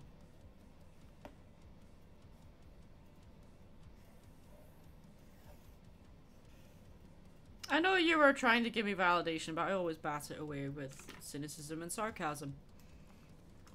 Or pieces of cheese. I don't know. Just ah, no, validation, that's my kryptonite. Get away. Ah. I would have gone with Tim Allen, never give up, never surrender. Yeah, but that's from a movie. At least the Winston Churchill quote was like from an actual historical event. But I mean, yeah. I agree. I wouldn't worry about it. Canada is a trifle scarier if we go to war. Yeah, something like when the nice people snap, when they're like, okay, we're going to retaliate now. That's when you start to worry, because it's like, what was hiding behind all that niceness? It's like Canada will like set off a like weapon of mass destruction. They'll set it off. The first thing Canada will say is sorry. Oh my god. Okay. So this stream isn't being monetized anymore.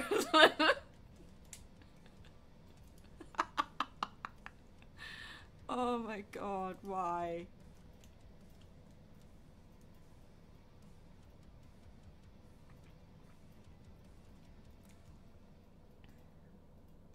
Beware the anger of a nice person, which is why I don't try to bother Maddie.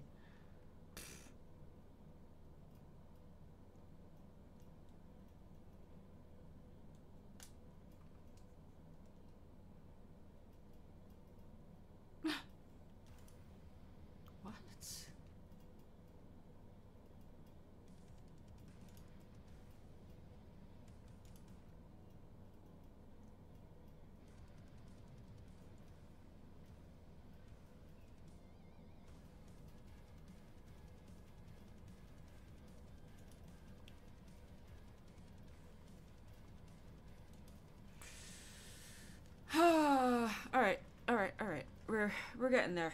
What?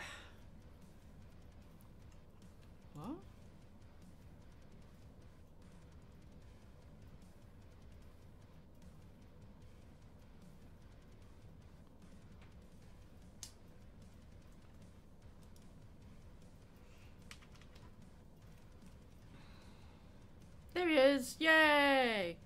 We just need to put edges of the other gem there. There we go. Excuse me. Hello, Thorax. Just clean up your line work a little bit.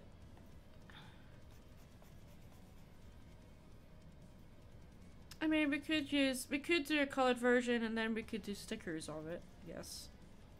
We could do that. Ah, darn it. Are you not? Why?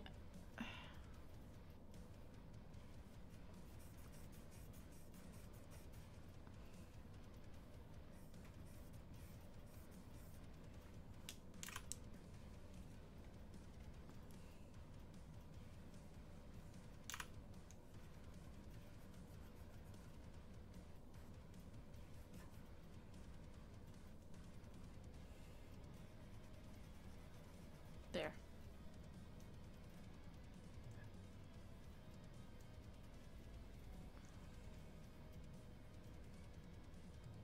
I'm not telling people not to send it. Like, as much as I can't handle positive feedback, don't ever stop sending it to people.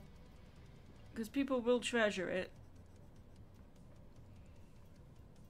I'm just a very cynical person, so yeah.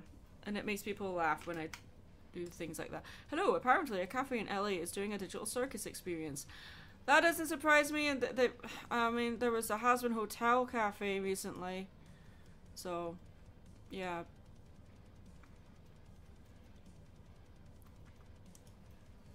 Yes, I've been watching Hasbin Hotel. No, I will not talk about it because I'm going to make a video about it when when I've seen all the video, when I've seen all the episodes. Oh my god, English!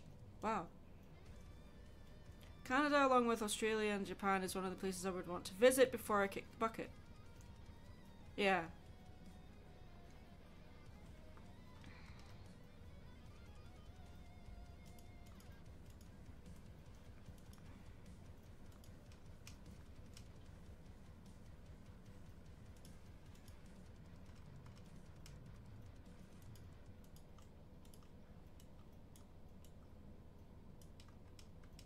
Okay, so we need, yeah, his eyes. Ugh. Artistic hero. Ugh. Gross.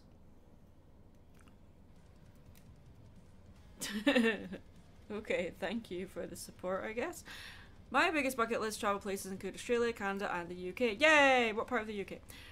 Welcome to... Well, we welcome all people to Canada. Just avoid the sketchy parts of the country. Yes, we do have sketchy parts.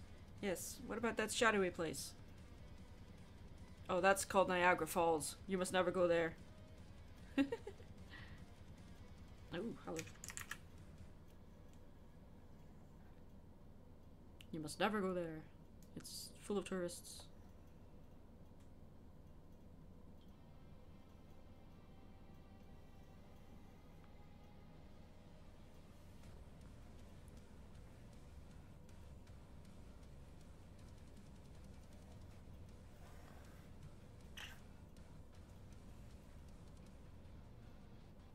Maddie is bestest friendo, accept it. No, don't tell me what to do. London, Scotland, or Wales, mostly for the railway. Okay, there's a Spanish song about how you must never try to go to the Niagara in a bike. Yeah.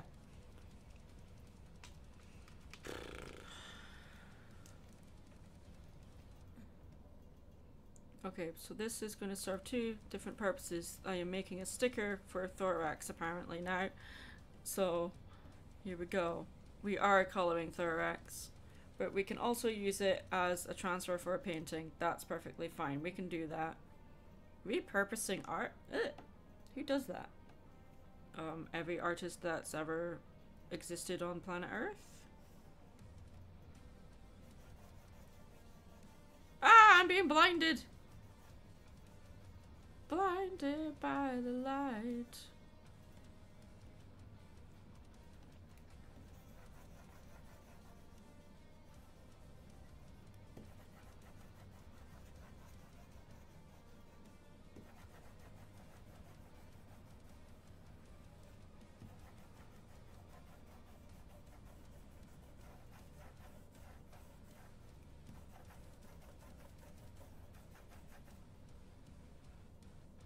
I was blinded by science! Yes.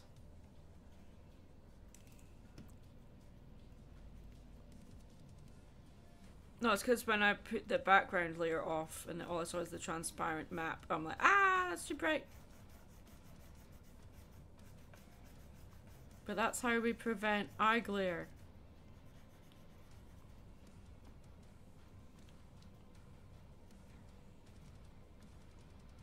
Oh, I got excited. I thought the bot had I thought the scammer had responded. Oh, I'm sad now. Come on.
I'm disappointed. You're not making trolling much fun, Mr. Scammer, if you're not going to respond to my messages.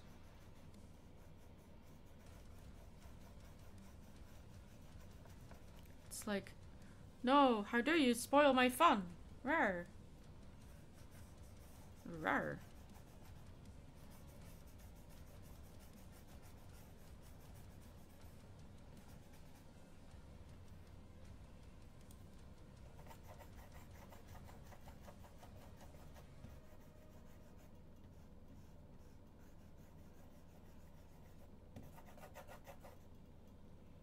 They see me trolling.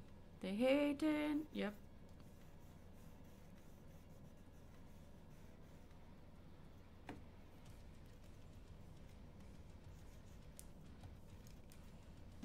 Life's too short to take things too seriously. Have some fun with it. Why not?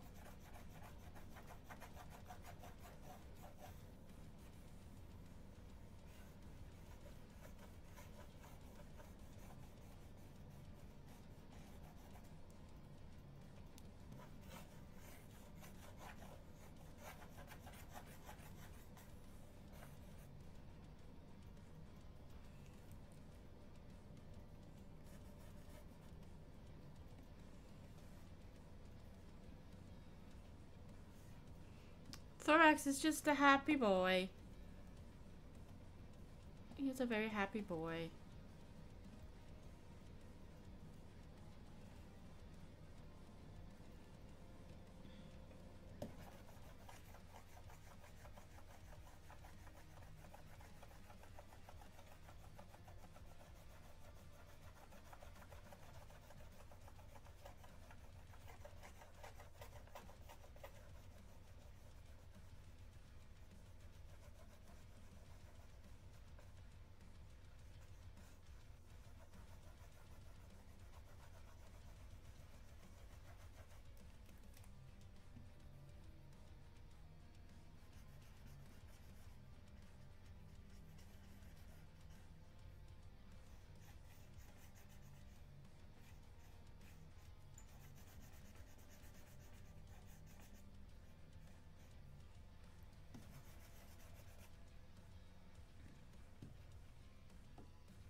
Okay.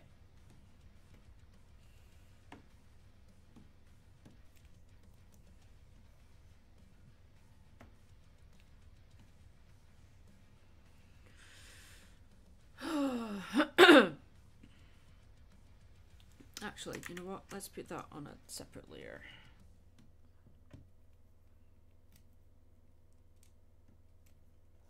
Oops. There. Goes. Okay.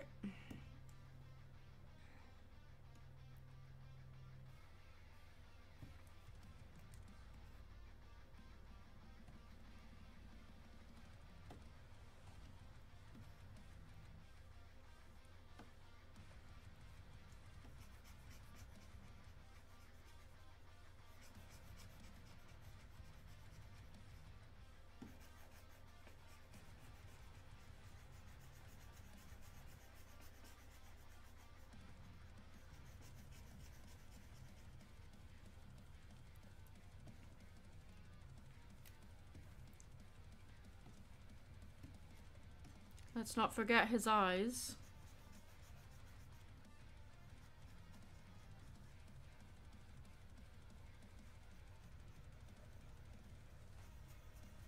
For the eyes are the window to the soul.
I was never into it myself, so I don't know what to contribute to the conversation. Sorry, but I know that it meant a lot to you, so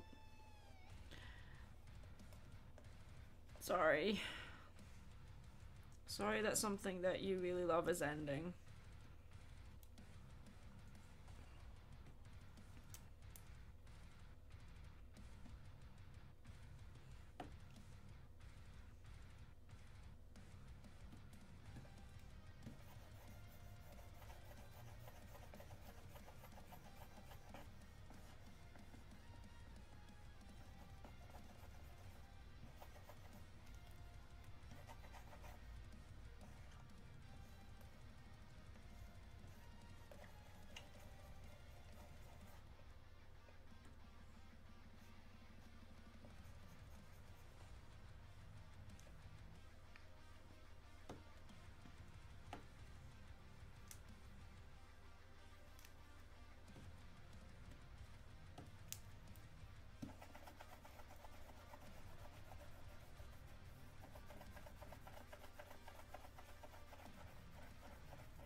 I can't remember. Were you a fan of Generations of MLP before film?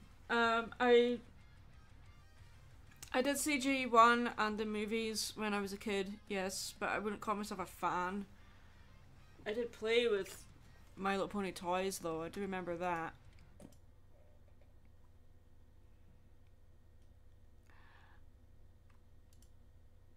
Like, before I saw G4, I'd not seen it, but after I saw G4, I went back to watch more of the old generations, but, like, I didn't do that before I saw G4, if that makes sense.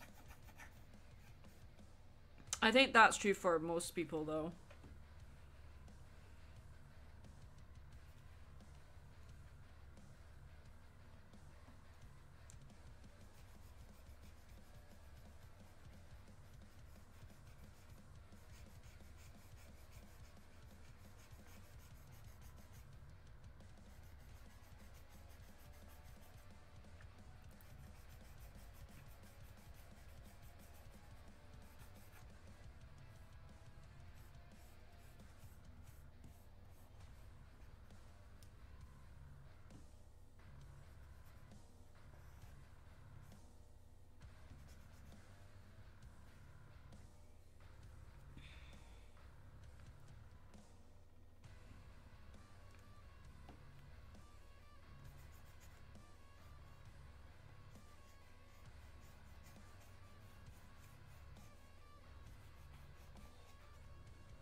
Well, I was born in 1986. But I don't think I watched the MLP stuff until I was around 9 or 10. I don't know, I can't remember.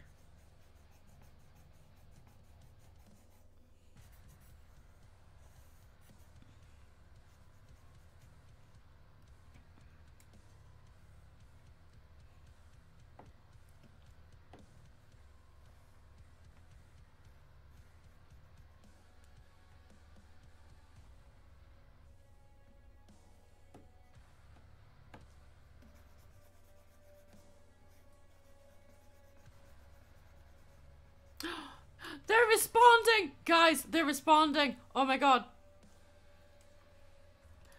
I'm here. Excellent. Excellent. Here's my username.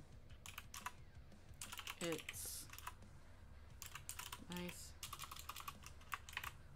Nice try. Scammer. There's literally a Twitter user called Nice Try Scammer.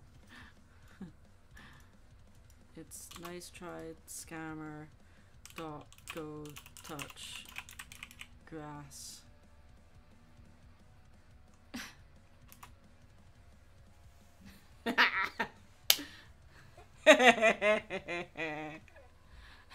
Nice try scammer dot go touch grass.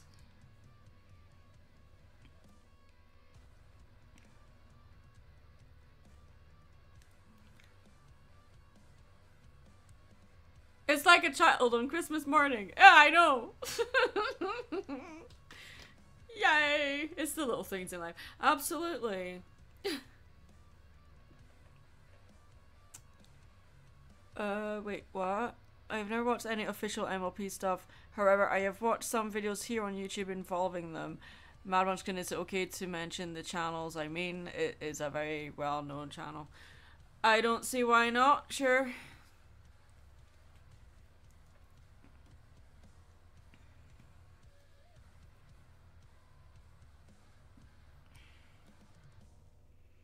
How crazy do you get on April Fool's Day? I kind of feel like you would amp up your mischievous behavior. No, because I play tricks on people every day. I troll people every day.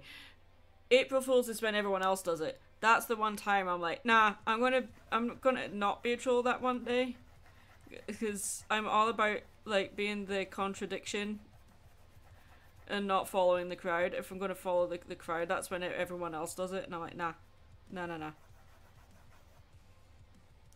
Precisely, people expect it on April Fool's Day. People are ready on April Fool's Day, and that's not challenging. That's when everyone else is doing it, and I'm like, nah, I'm not competitive.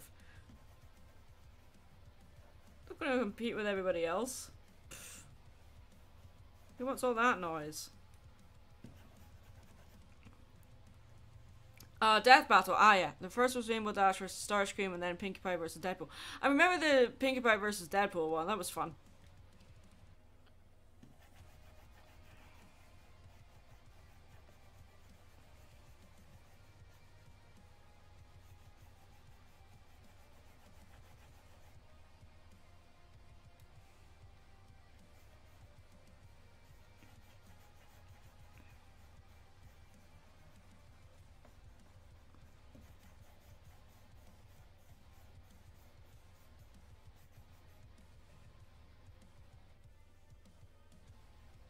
I haven't actually seen the Rainbow Dash Starscream Death Battle. I've only seen the Pinkie Pie Deadpool one. I remember I saw another Deadpool battle, but that involved Deadpool, but I can't remember who the other one was. I don't really watch Death Battle all that at all now, so yeah, sorry.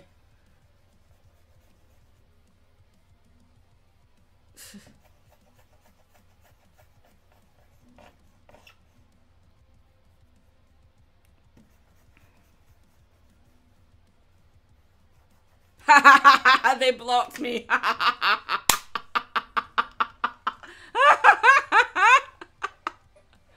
Yes. You can no longer send messages to this person. But you know what I can do? Report them for if I can get to their profile. My god, why can't I get to your profile? Oh, okay, fine. We'll just search for you. That's easy. Renato 64.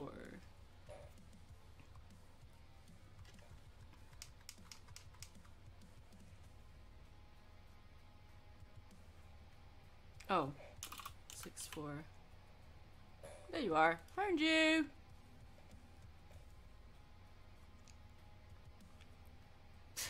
Yeah. Oh, someone was trying to scam me on Twitter. They were trying to get my PayPal username. Because they were like, I want to send you a Christmas present. So I just said to her, yeah, my username is nice try scammer, go touch grass. And they blocked me.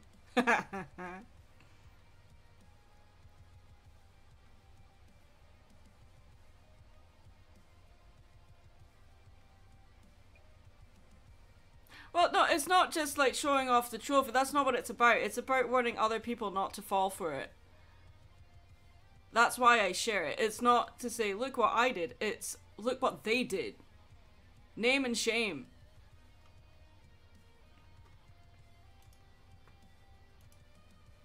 People like this, they're scum. They do shitty things, so yeah, they don't deserve anonymity.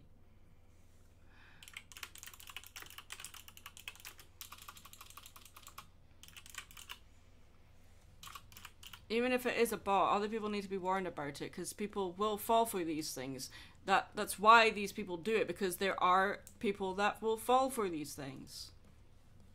And that makes me sad.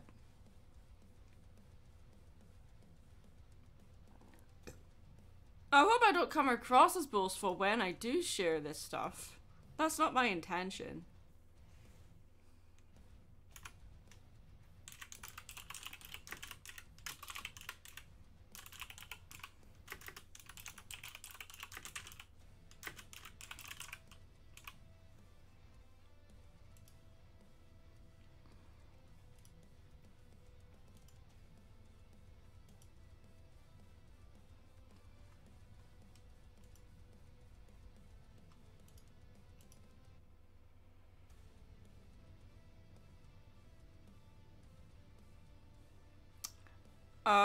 My favorite MLP character? Wow, you must be new here. It's Pinkie Pie. I've made several videos about why she's my favorite character.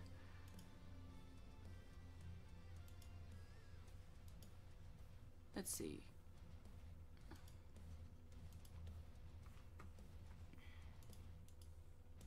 Although I haven't spoken about MLP for a while, but like, yeah, Pinkie Pie is best pony.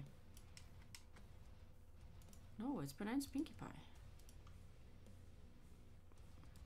Oops.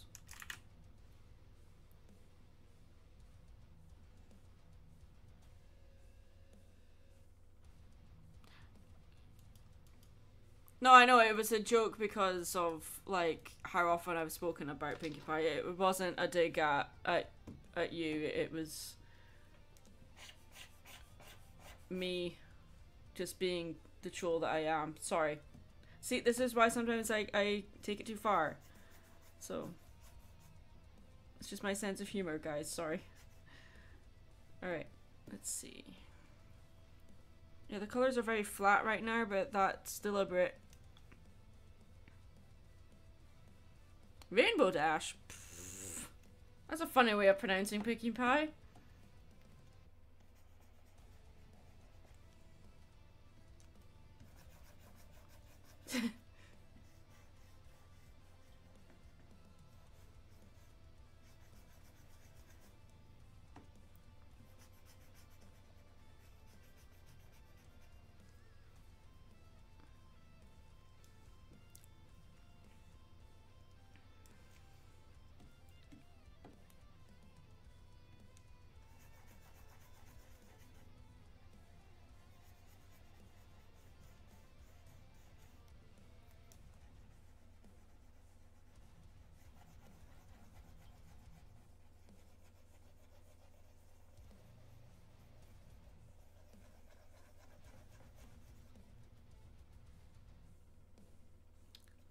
Fourth wall breakers, yes, they.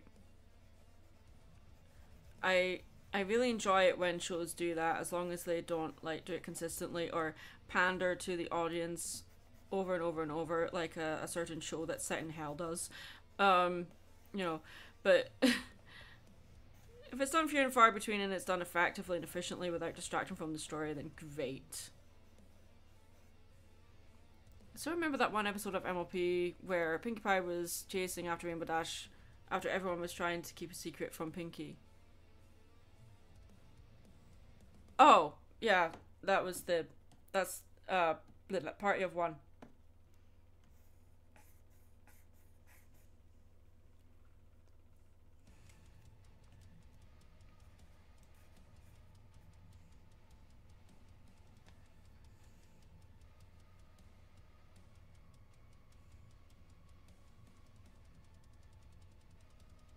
When Thorax first appeared, I, as a voice actor, was asked by so many friends if that was me. Okay. I've not heard your voice, so. Cool.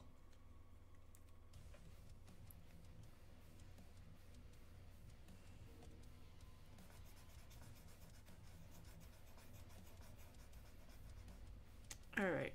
Let's see. What color is your tail meant to be? Is it the same as your wing? Yes, it is. Okay. And I need to add line work to the wing, to the tail as well. Yes, I do. Okay. If a live action MLP movie were made, would you go and see it? No. I wouldn't go and see it. No, I would not.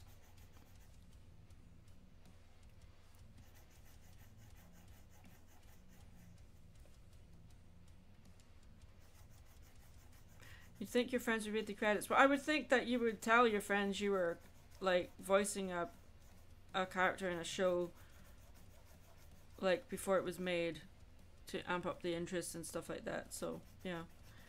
But it's interesting that they're like, oh, this character sounds like you. Did you voice them? But, like, I think if you were to do a voice, you'd be like, hey, guys, you'd be so excited to tell them, you know? Because they're your friends. So, yeah. At least that was my approach anyway. Anyway. Why is Hasbro like this? Because Hasbro.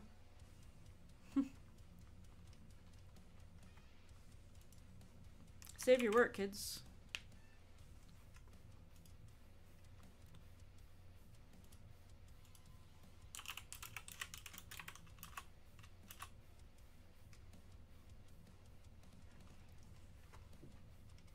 I'm just not interested in live action adaptation of MLP. I don't see the point.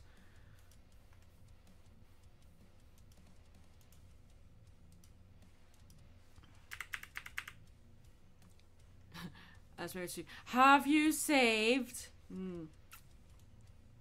For the sake of not getting into trouble, yes, I have totally saved. I've been saving at every step of the creation. Of course I have.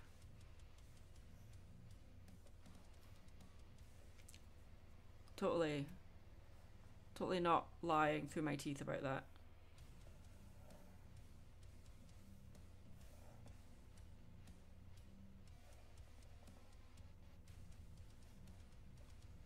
That'll do. Whatever. Okay.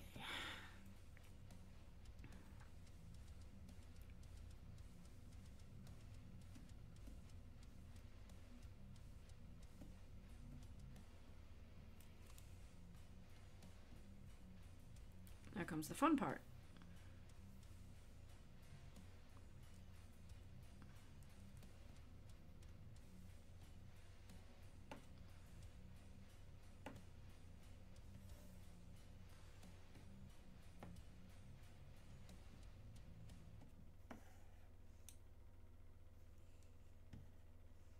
Just so I can see what I'm doing. Oh, there's so many bits where I've crossed over the line. Ah!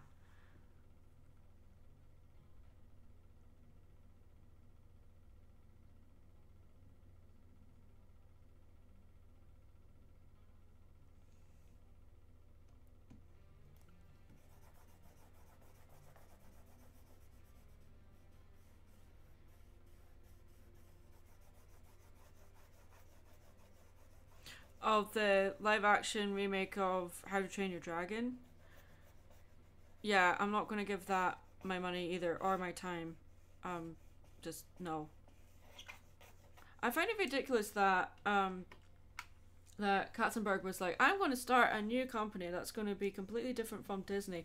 And what do they go and do? Make a live action remake of one of their franchises, just like Disney's been doing. And not only it's a cash grab, but it's also a scene by scene remake. It's what's the point? So you could make a live action adaptation of How to Train Your Dragon based on the book, so it's vastly different from the animated movie.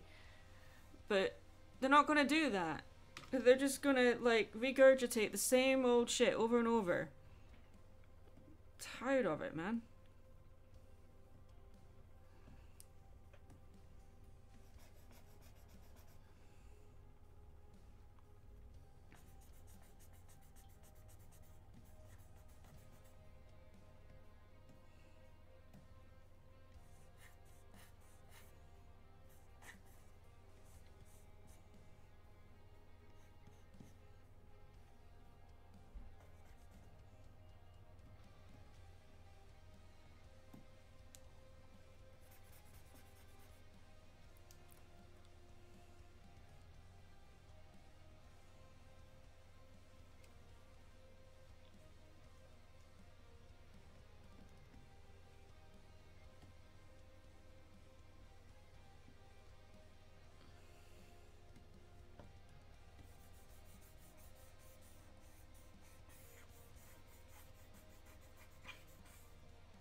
I think the worst live action adaptation, in my personal opinion, is definitely Beauty and the Beast.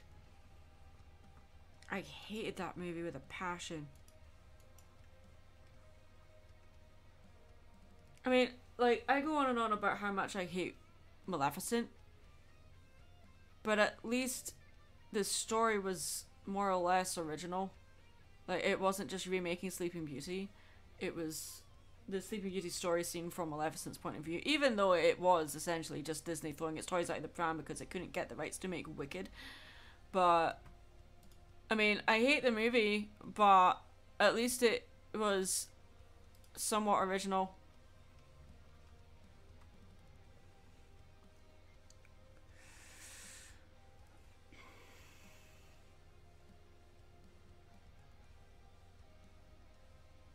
I haven't seen the Lilo and Stitch remake, but I don't intend to. And definitely not the Snow White remake either. I watched Pinocchio, awful. So bad. And really did not enjoy the live action remake either. It just felt so lifeless to me.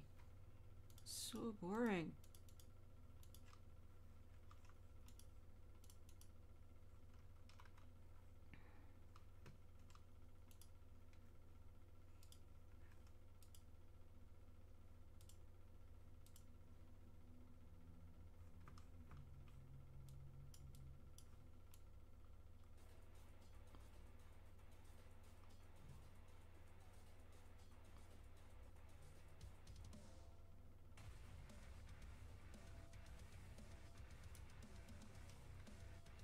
The 101 Dalmatians movie is like the epitome of how to do a live action adaptation right.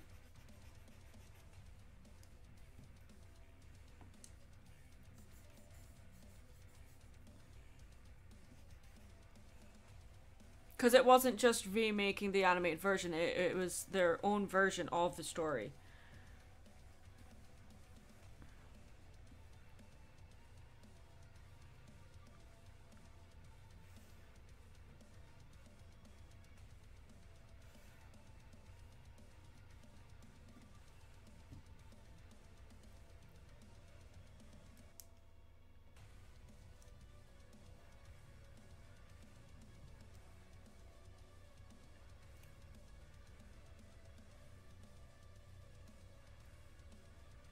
Been,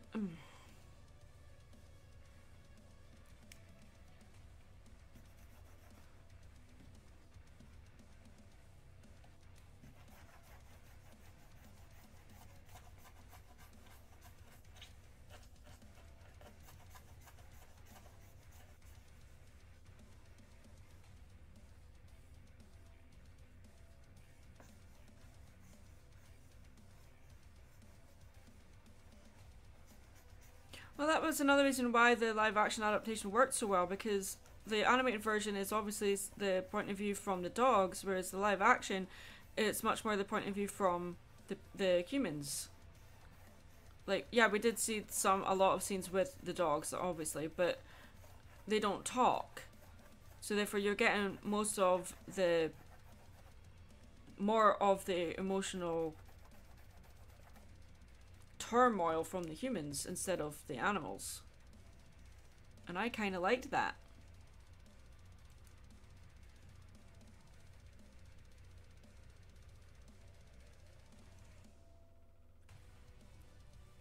A lot of people praise them because of the money they make.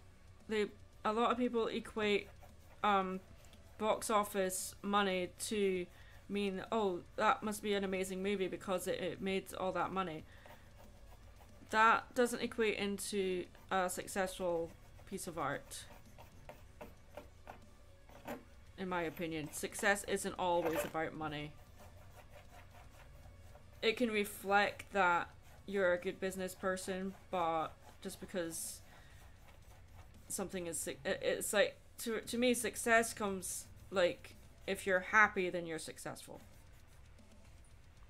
I don't think anybody that worked on the live action remakes are happy. I really don't.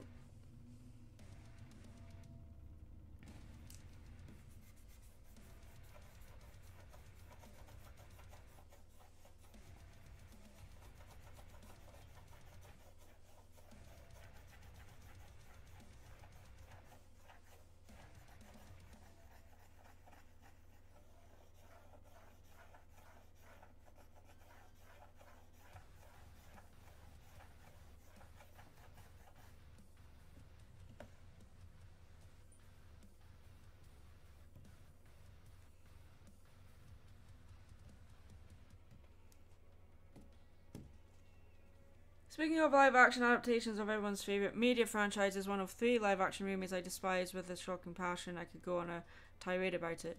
Okay. Oh,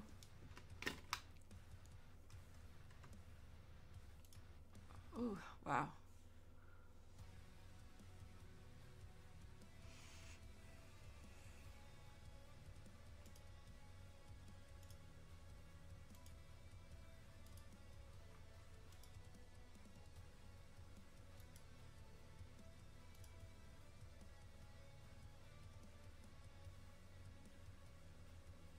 Well, it's a live action adaptation, but we're talking about live action remakes.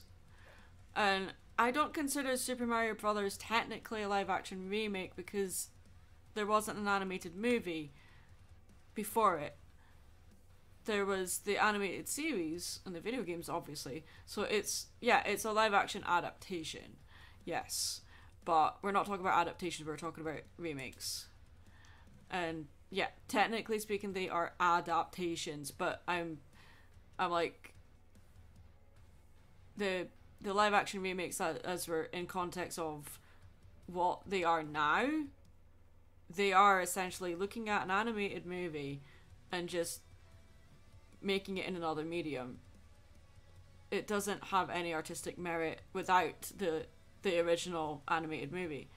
You can easily watch 101 Dalmatians live action version without knowing anything or even watching the original.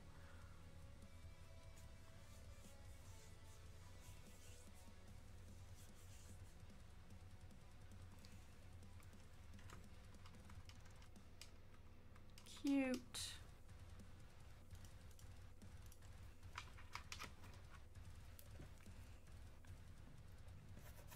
Oh, why are you not wrong layer? That's why. Okay.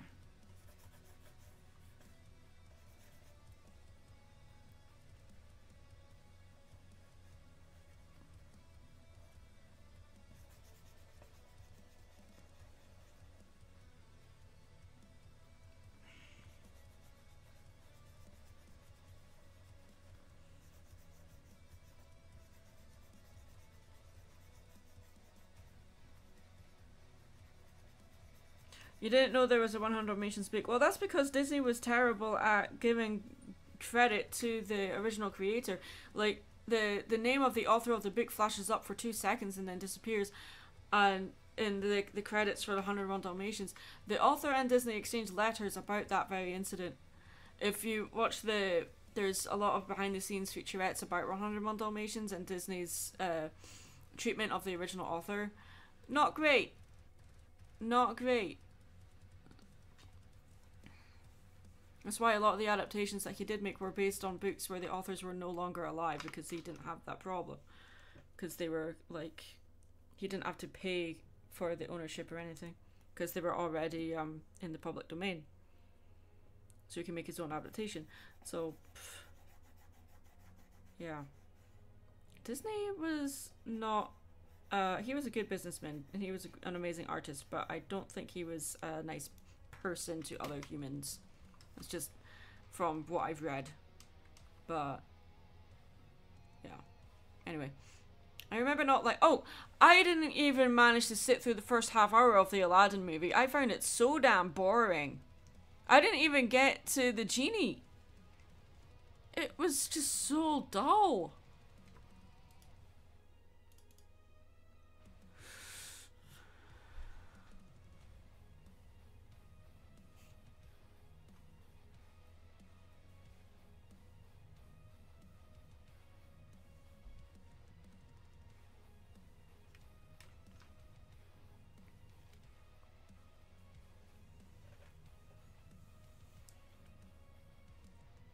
Okay.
Dude, why? There we go.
They already have done a live action movie of Steamboat Willie. Disney haven't, but like other people have because it's in the public domain.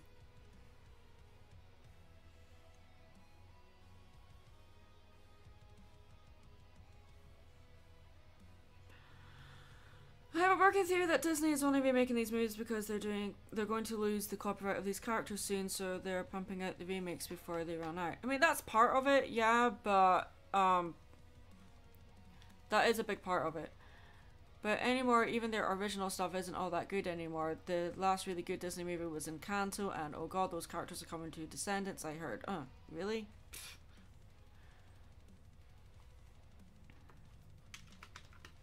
Why?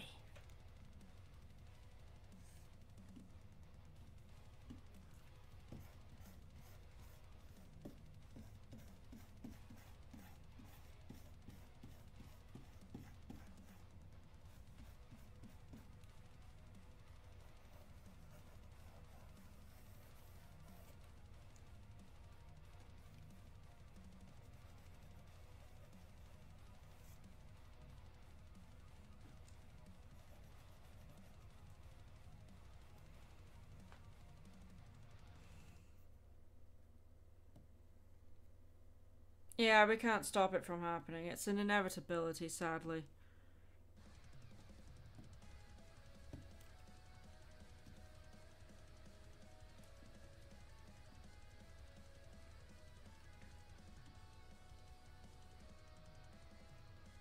They won't remake the worst ones because they're not going to make any money from that because the previous version didn't have any success, so there's nothing to milk.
I think it's about time for a coffee break.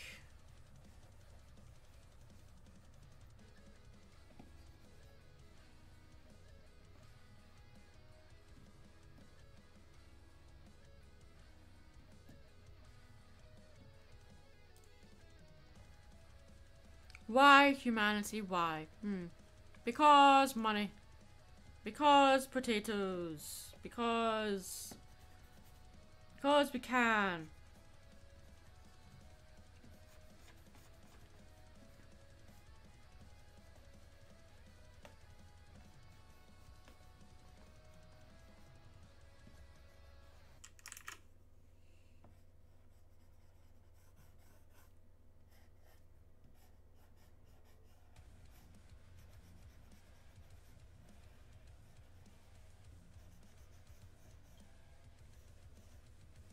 We've got to have money. Yes, insert obvious meme joke here. Yes. We've got to have money.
A live action Toy Story? Pfft.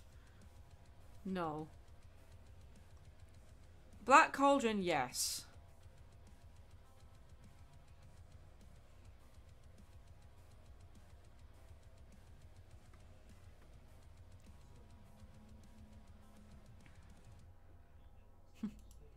Here's to a live action remake. Well, live action remakes have been around since the 60s, so they're not going to go away anytime soon.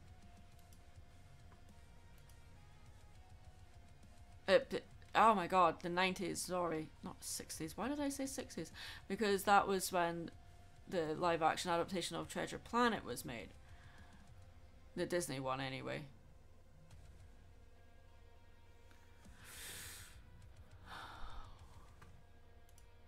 Nothing is off limits for these people. Yeah, apparently.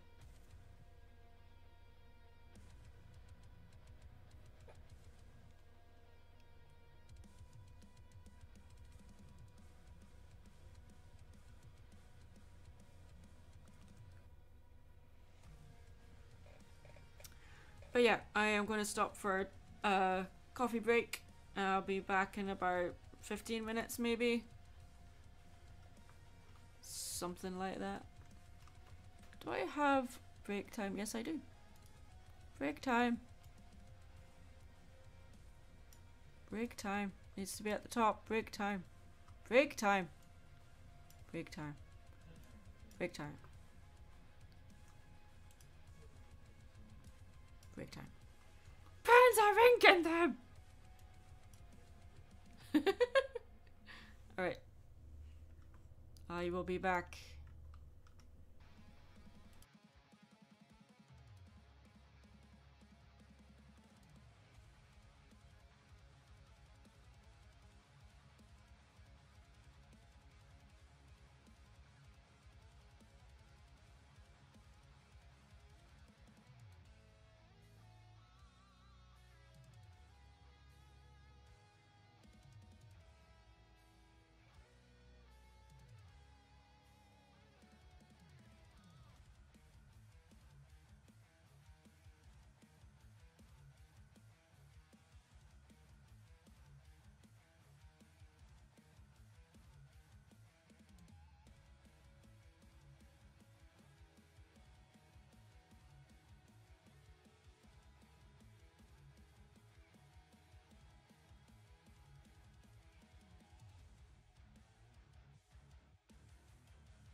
Alright, I'm back.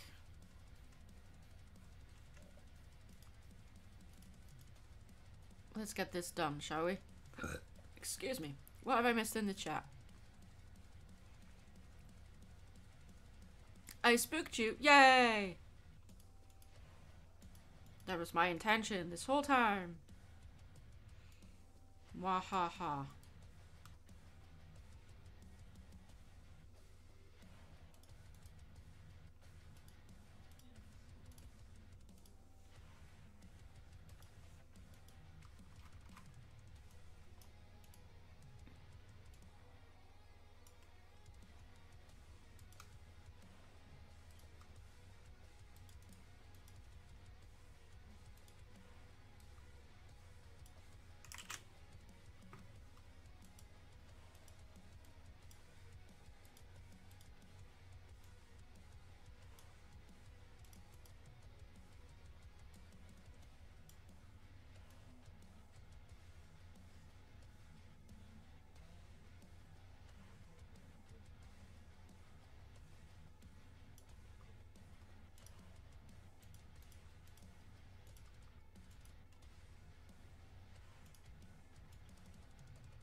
Well, we've got the colour and shadow, but we don't have the lighting.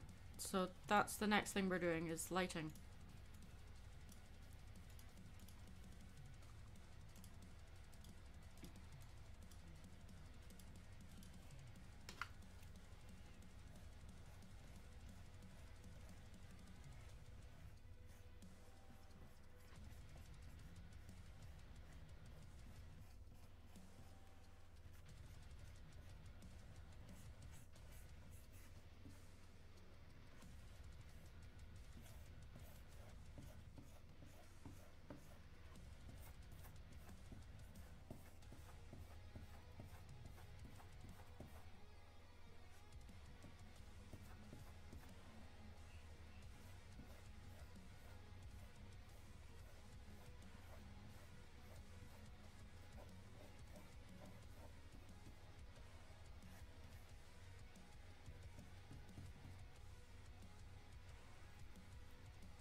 You're fine. It's fine. It's not obvious to everybody.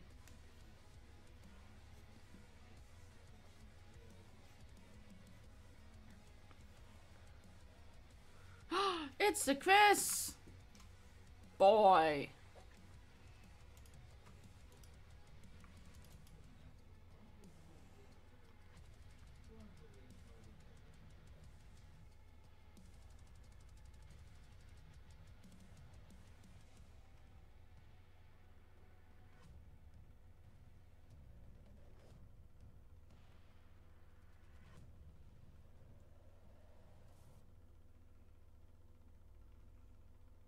You had ice cream.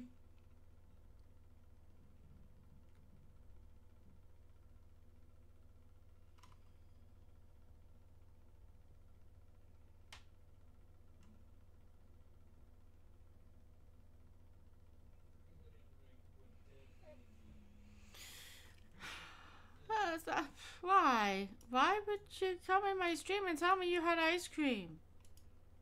You monster?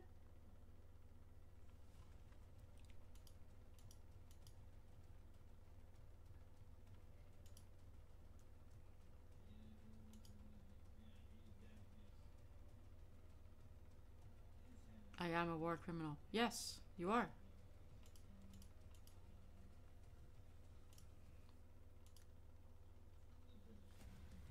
Okay, so we need this, and then I need to get rid of all of this. Clean this. Okay. Hide. Yep. And show this.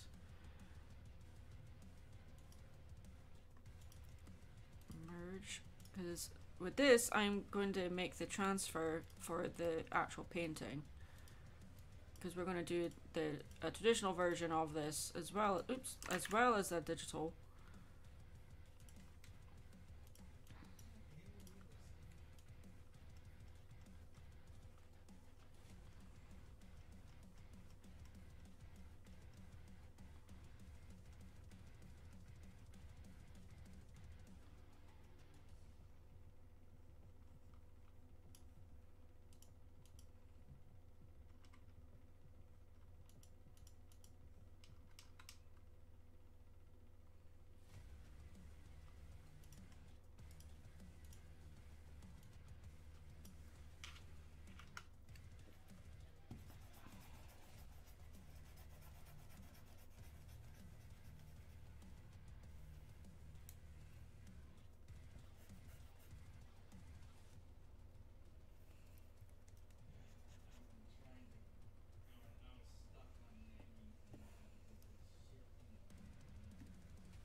Right. You see Hailstorm next week. Nice. Exciting.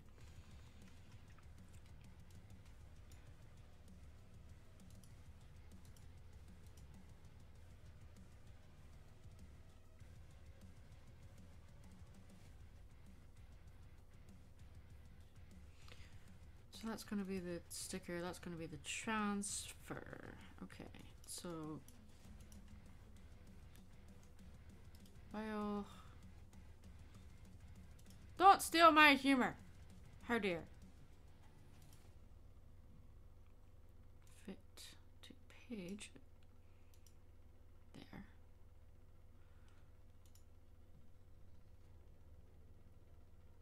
Or do I not want to do that because I'm transferring it to a canvas? I don't want to do that because I'm transferring it to a canvas. Okay.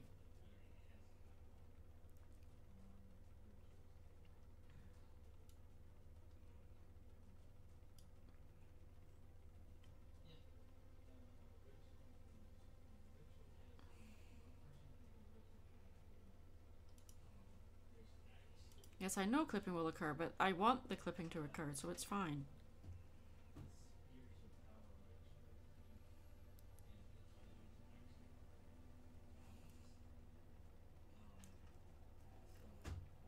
Oh, that didn't sound good.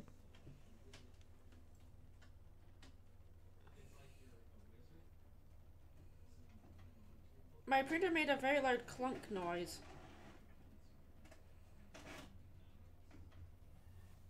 That's not a normal noise.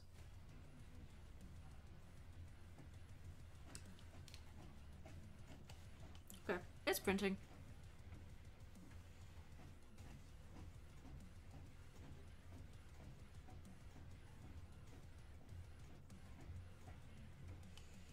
Yeah, we're gonna test out these tracing tools I got as well as my transfer paper and hope that it works. And this is a fairly simple idea. It does sound very Doom, doesn't it? But it's not. It's licensed free music. But it does sound very Doom.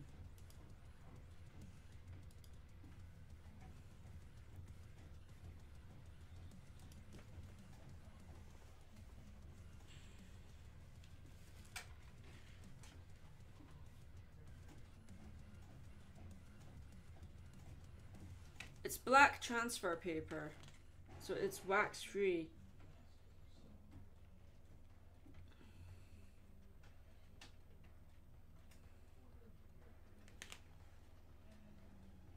It just means I'm not wasting graphite anymore. At least not for... How many sheets are in here? 20 sheets. So, damn, that's expensive for 20 sheets. Yeah, but...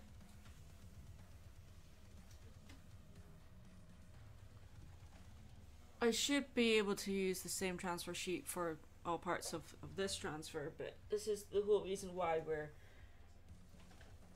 This is a test, so... And then if it doesn't work out, it's not the end of the world. Okay, so let's print the other side now.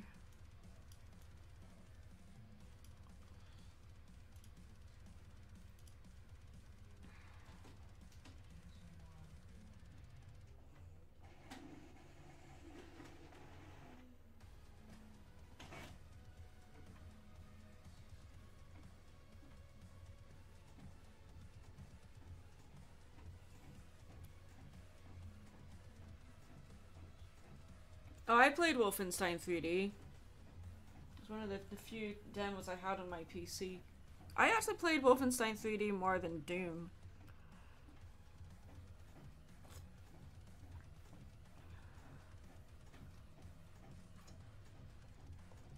I'm still drinking my tea.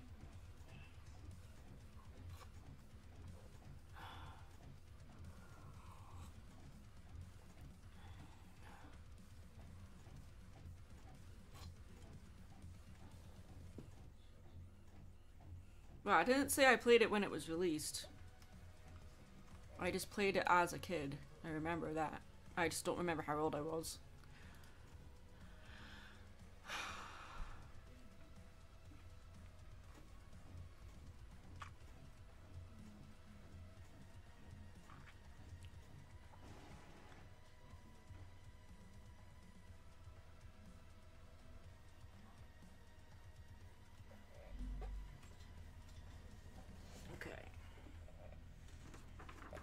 this. How much of this do I need to trim off?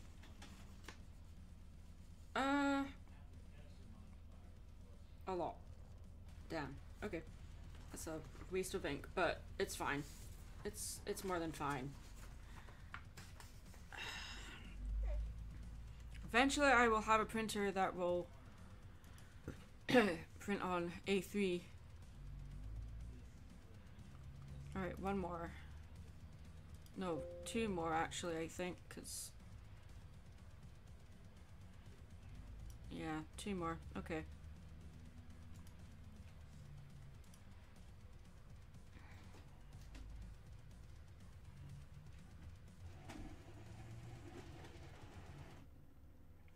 Could have done it on a smaller canvas, that's very true, but if I want to make this for HarmonyCon, if I decide to donate it to the charity auction, I would like it to be a decent size.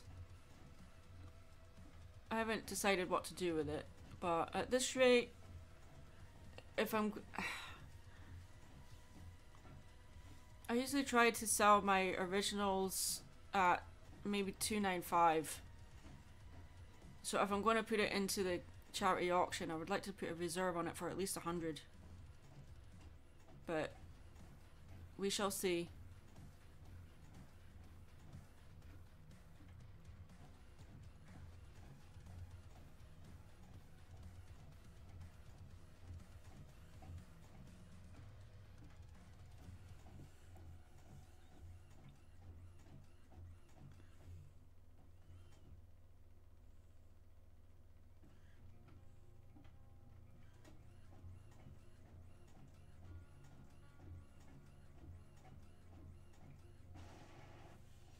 There we go. Now one more.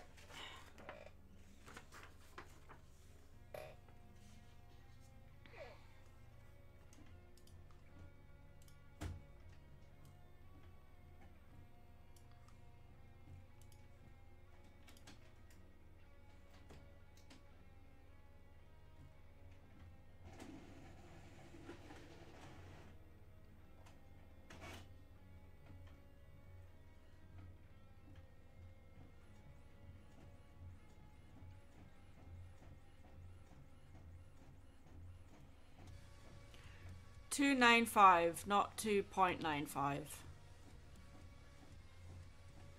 I think my art is worth more than the price of a cup of coffee.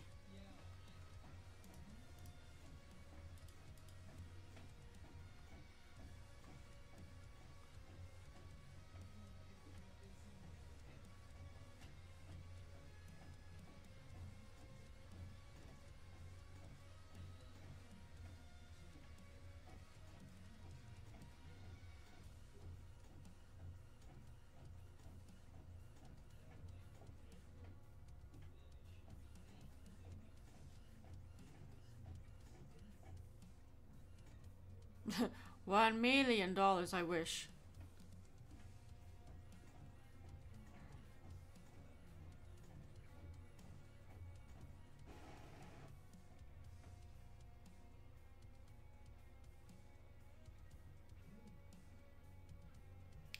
What do I miss most about Scotland other than family and friends? The food.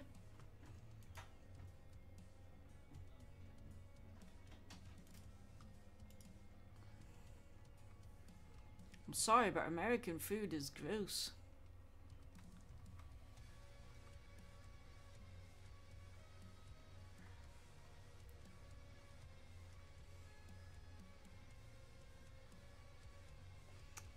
Okay, so we've got the transfer done, so I'll work on that tonight after dinner. So now we can just focus on getting the color done for the digital version.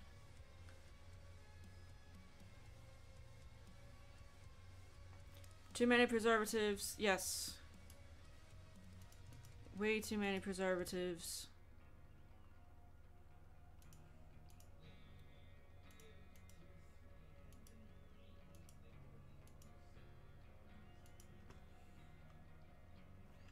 You know what? I'm gonna do the...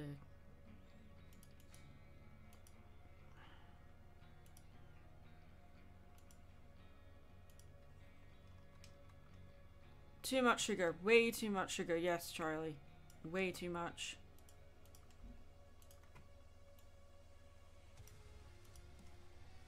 Everything has sugar in it.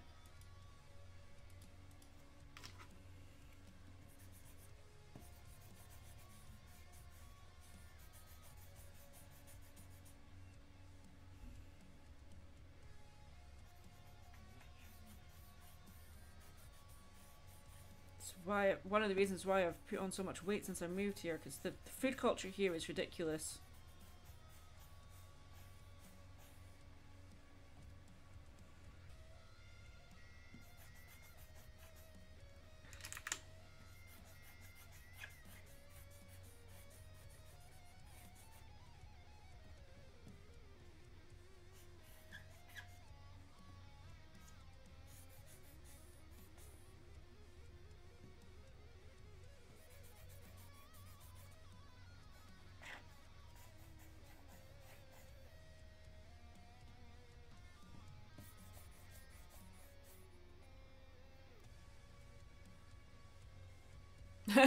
Pizza is a fruit.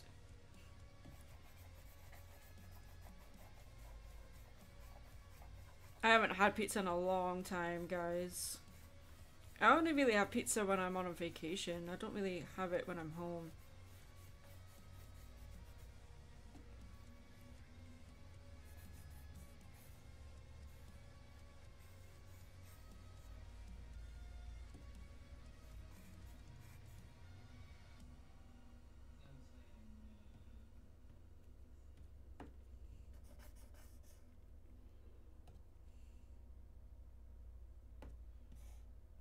Yeah, I thought that.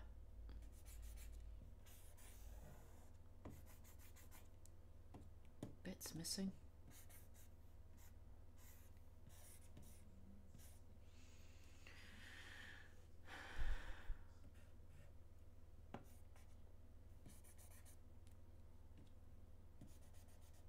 No, Pizza Crunch is not healthy.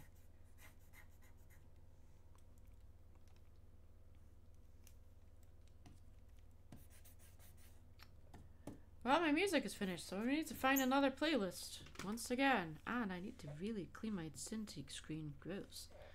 Okay. Let's see.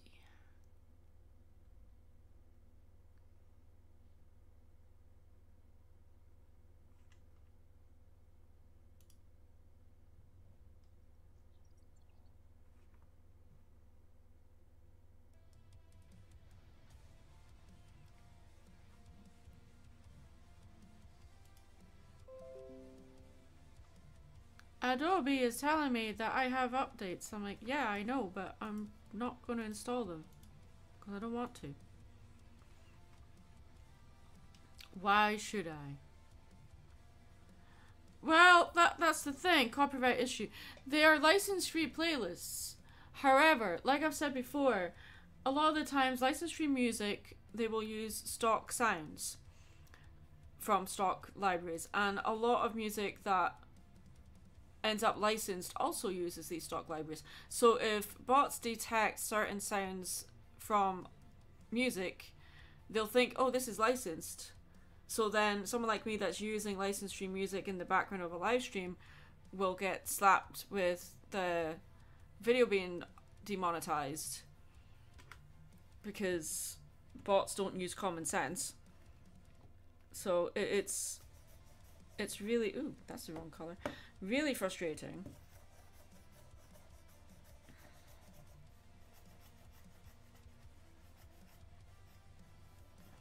I just love how you get like slapped with demonetization for using music that is licensed, but it's a playlist on YouTube that is like under the license free. It literally says that in the title and in the description, and that's what it's tagged as, but you still get YouTube going, oh, you're using licensed music, that's a big no-no.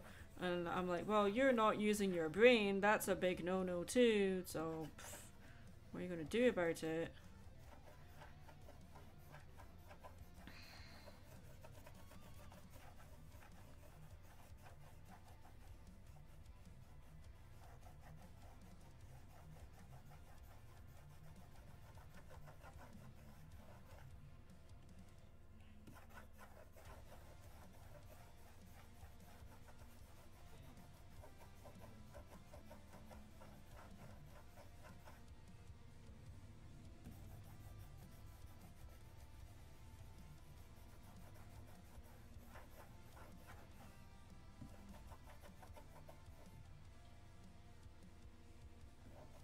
You had a movie day? What movie did you watch?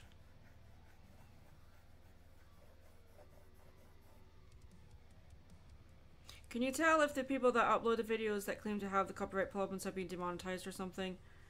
Can you tell if the people that uploaded the videos that claim to have the copyright problems have been demonetized or something? I don't think other people that watch your content can tell if it's been demonetized or not, because videos that, like, a video can have an advert on it but still be demonetized. Because that's how YouTube works. Because it's like, the YouTuber, the person that posted the video, will not get the money. Whoever owns the copyright material that's in the video will get the monetization. That's why when people say, oh, you monetize this video, you're talking about this content, but you're monetizing it. I'm like, no, I'm not. You dumbass.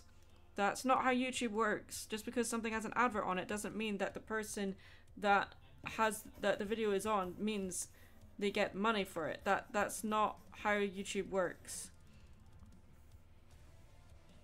It just means the video is monetized. You don't know who is actually getting the monetization. Technically, all videos on YouTube are monetized. Someone is getting money from it.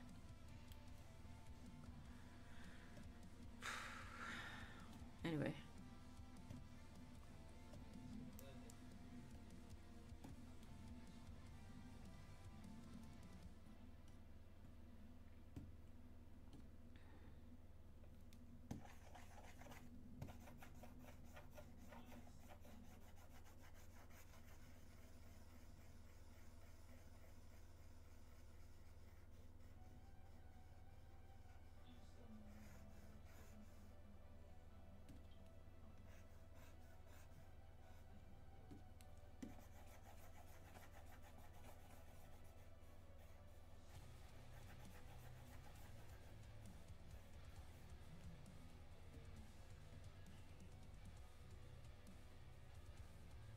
You're listening to videos and say you're having problems. The people that made said videos get away with it. That's my question.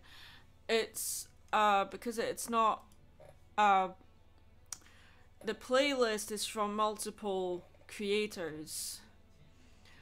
So like you've got 90 minutes worth of melodic rock, and so the playlist will have music from several people that will say it's licensed free, and they're using stock sounds to make said music a lot of the times, and people that create music that is licensed will also use these stock libraries. So that's where the bots will claim that they'll slap or take away the monetization. Anyone that's making license free music will only get paid if you buy the music. So they're not getting paid for the video itself, but they will get paid for the music if someone buys it. Does that make sense?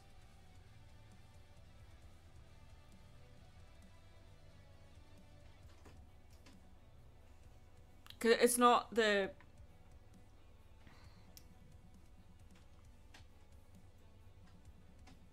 Okay.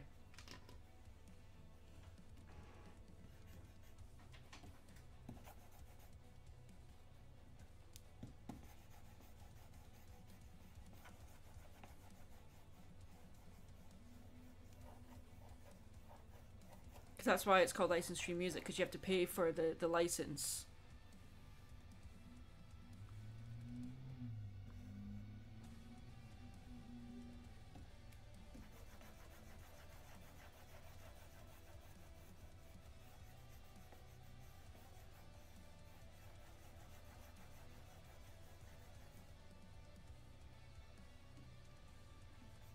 Well, technically, yeah, it's getting punished for something someone else did, but it's not like they did anything wrong. It's that they're using the same library as licensed music does. So they're technically not doing anything wrong other than mislabeling their content, and that's what frustrates me. But this is what happens when everything is done by bots now. No one, like common sense, bots can't use common sense. They just do what they're programmed to do. So, yeah, it's annoying.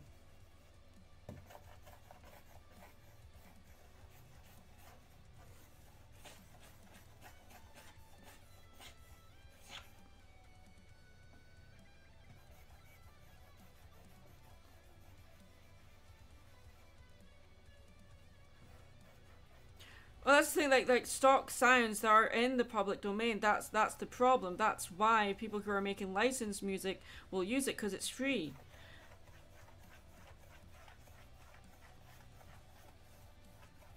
But because they're using it and then licensing the music, then the bot will detect said same sound and think, oh, you're using licensed music. Because they'll just detect the sound that's used.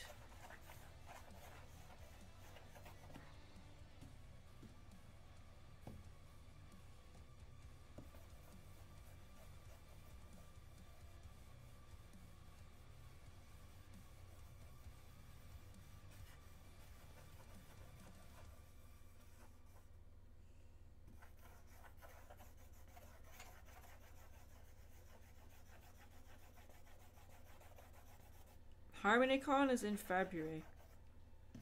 So I've only got this month in December, January.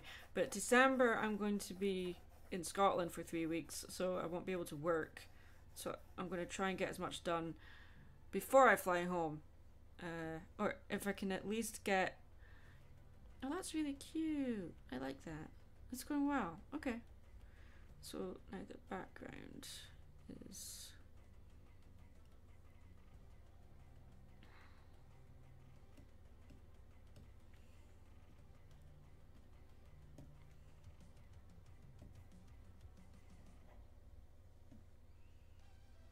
It's smart to plan ahead. Yeah, because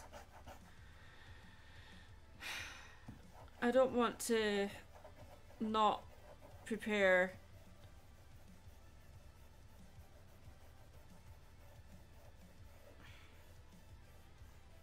And then leave myself very little time to do anything for HarmonyCon and just assume, oh, I'll just take anything. I don't have an awful lot of MLP stuff, so that's another reason why I'm preparing, which... I mean, it's fine. I got in as a vendor, but I'm like, oh, But I do have a lot of MLP stuff, actually. That's a lie. I do have a lot of stuff, but it's old. I don't have any new stuff. So here we go, making new stuff.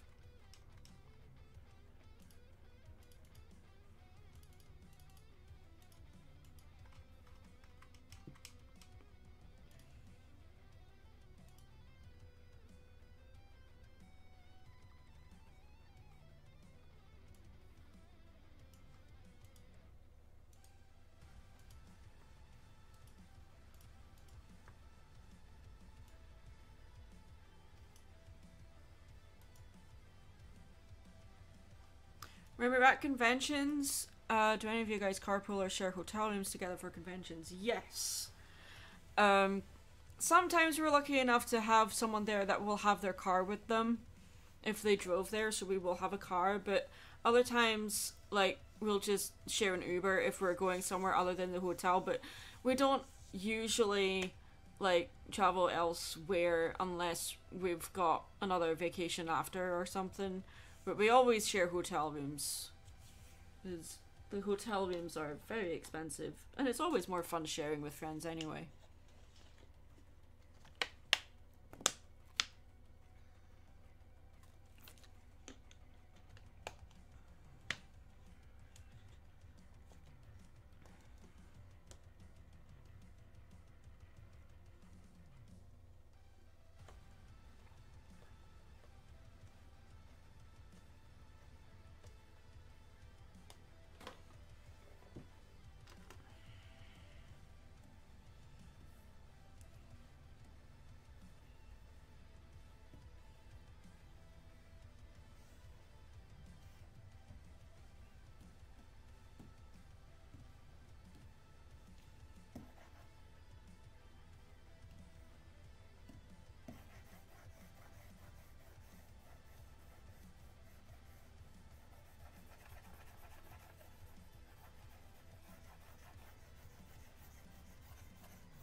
Oh, look at that. How did that happen? Fix that. Why is that happening?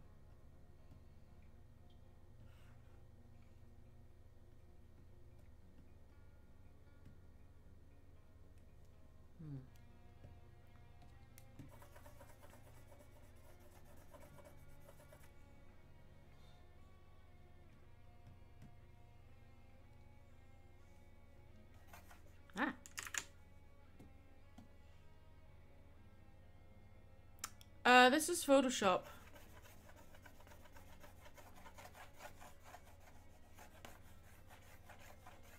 Oh, hardware. Hardware, sorry, hardware. I'm drawing on a Wacom Cintiq.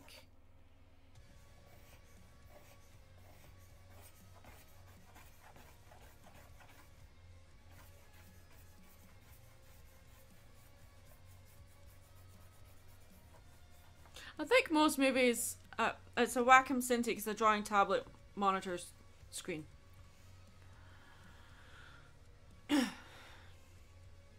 Do you like any movies that didn't particularly get the success they wanted?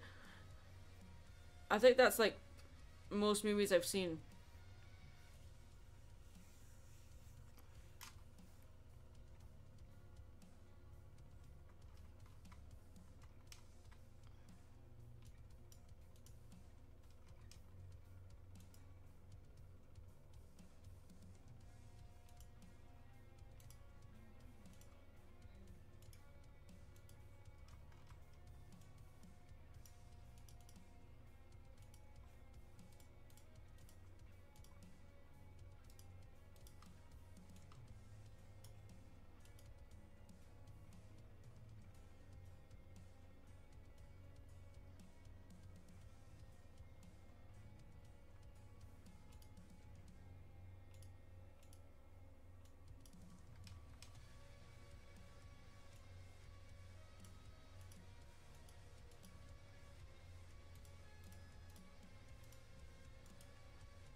I don't look or care about the Rotten Tomatoes score. I don't pay any attention to that.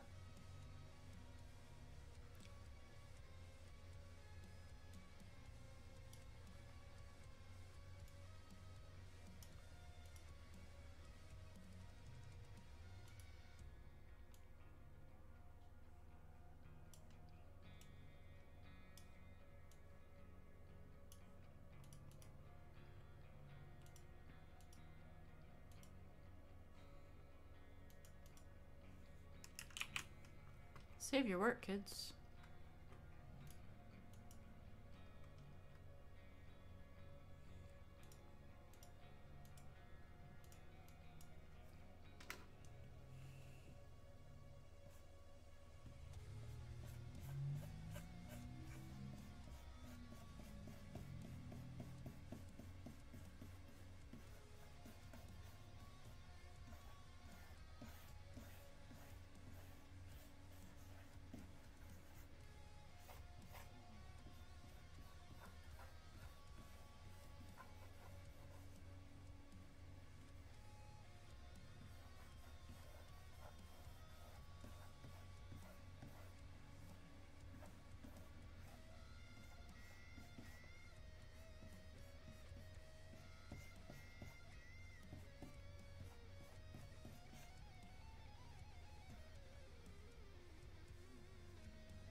Yeah, I don't know why they thought I was dead either.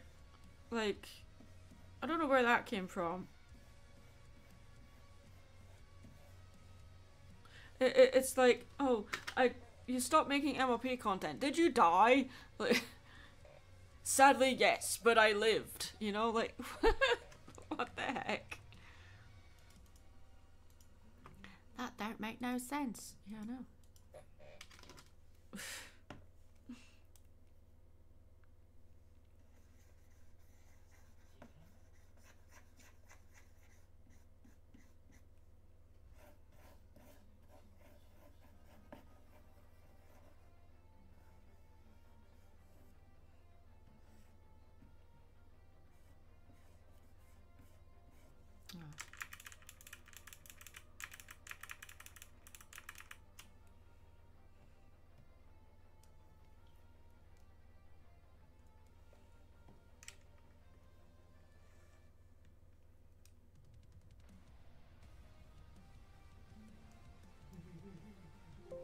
Do you mean the Analysis Anarchy series?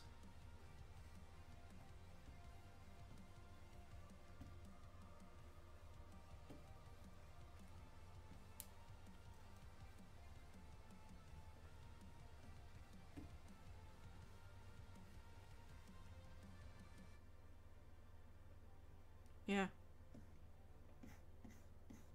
Oh, why is that?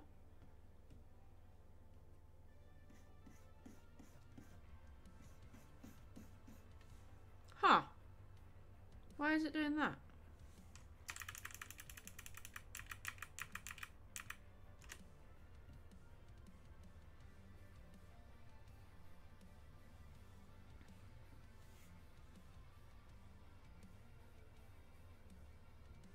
That's weird.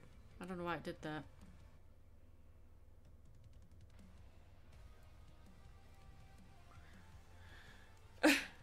Yeah, if I hit 100k and there was much rejoicing, yay! Yeah, I know, right?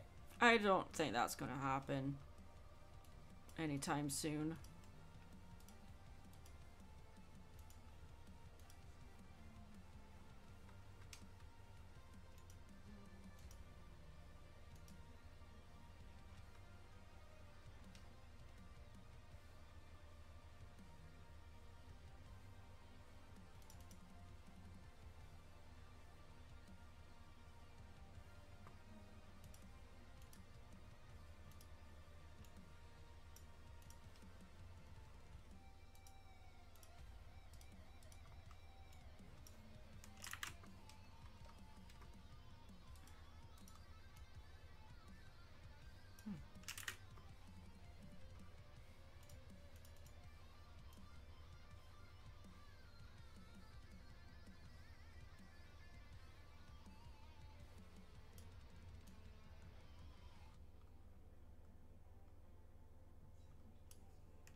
Just thinking, in a world of CGI, AI, and all this computer-generated animation, is it safe to say that the work of Jim Henson and shows like Wallace and Gromit are dying art forms?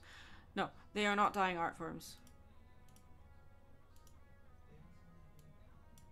Only if you let them die. And we're not going to let that happen.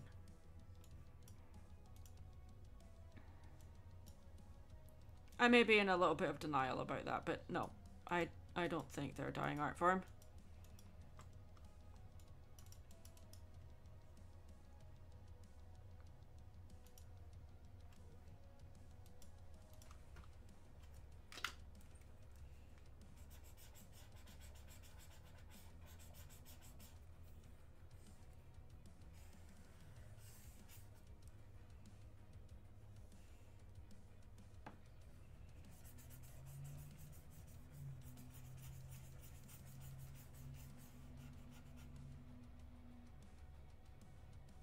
I mean, Guillermo del Toro's Pinocchio was, like, yes, it was stop motion, but it used a lot of 3D printing in its production of the puppets, and from that aspect, I'm like, 3D modeling is not 3D printing, sorry, is not good for the environment. So for that, I'm like, not great. But in regards to the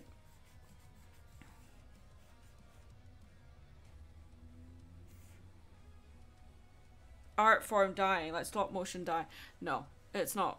I mean, look at Leica Studios; they're about to release another feature soon, so it's not dying. And I think I read somewhere that Tim Burton is working on another stop motion movie, so I don't think stop motion's going anywhere. It just takes a while to make a stop motion film, so that's why there's so few of them.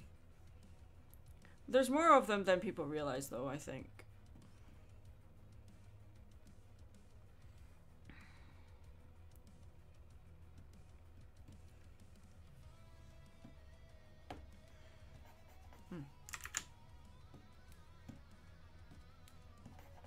Why? Why?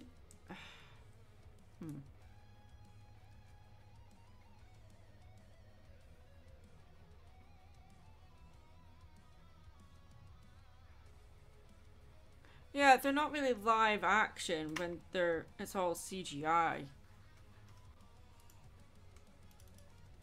I agree with that.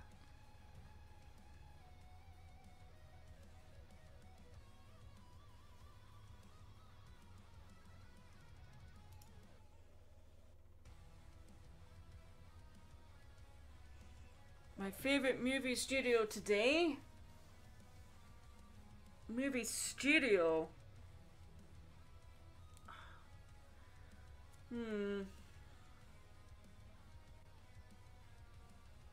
I don't know if I can have a favorite movie studio because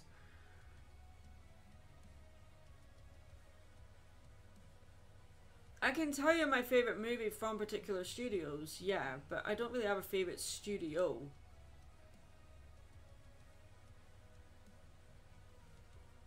Yeah, I'm still streaming.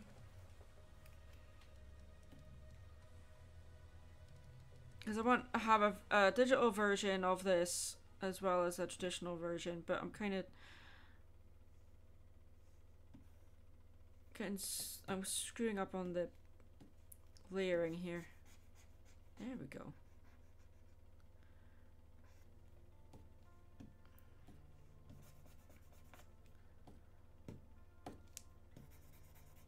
Oh, frick. Okay.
Oh, why did I stop using Picarto?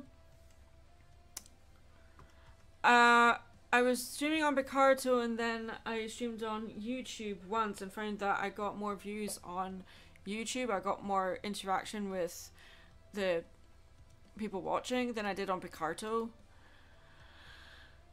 So yeah, I just switched, and also I just didn't want to pay any more money into Picarto. So yeah.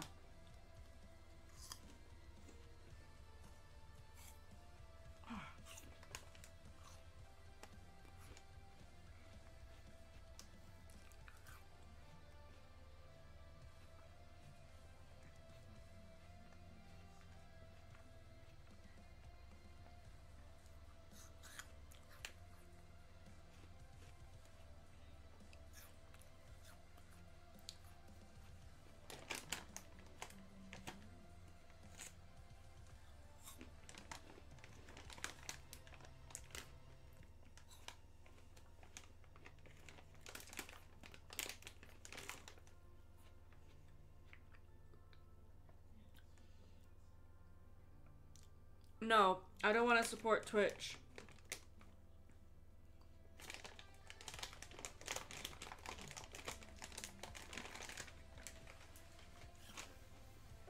Especially after what happened at TwitchCon.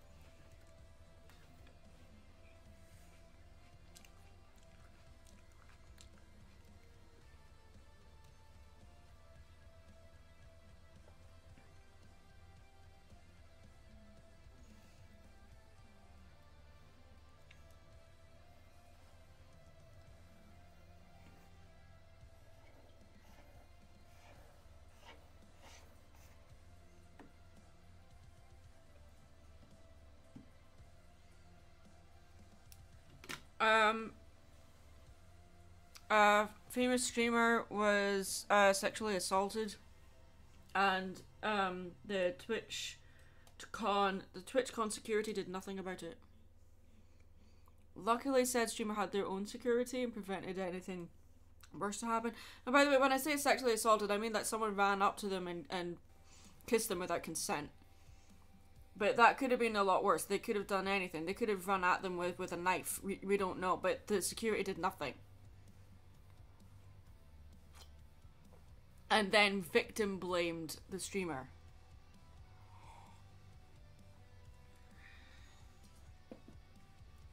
Disgusting behaviour. There's all sorts of stuff that happened at TwitchCon, but that is one of the things that happened, and one of the many reasons why I will not stream on Twitch.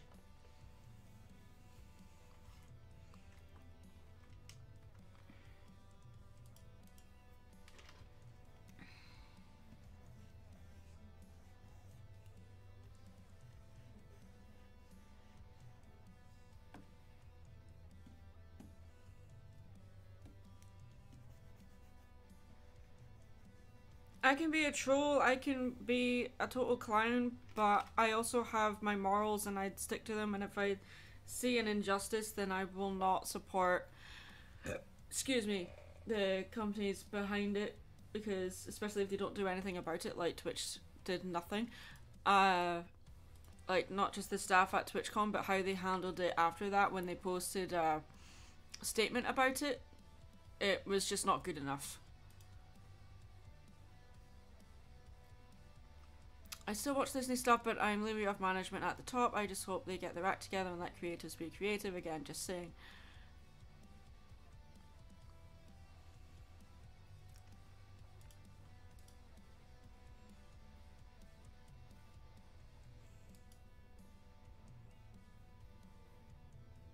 Oh, you're working on storyboards of your potential series. That's awesome. What's a henway? Well, the streamer is not suing Twitch. They are suing the person that sexually assaulted them.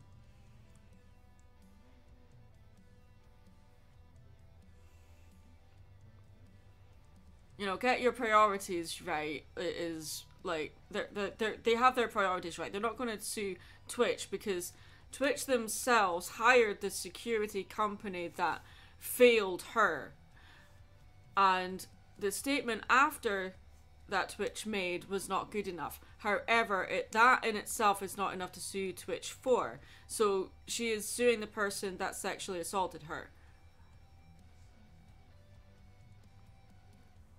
But you have to handle these things right. So, you know, it's you have to make good PR choices, good PR decisions, and that is obviously the right thing to do.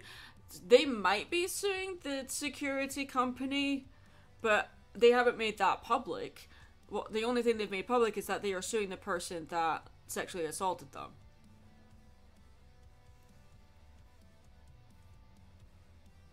Ugh.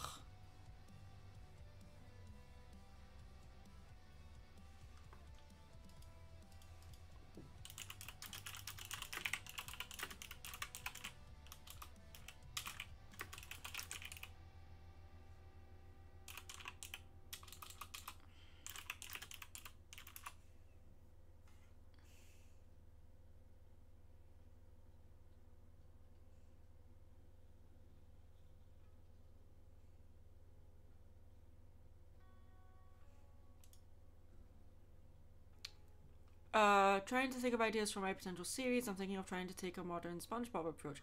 I don't know who storyboarded modern SpongeBob. I don't know if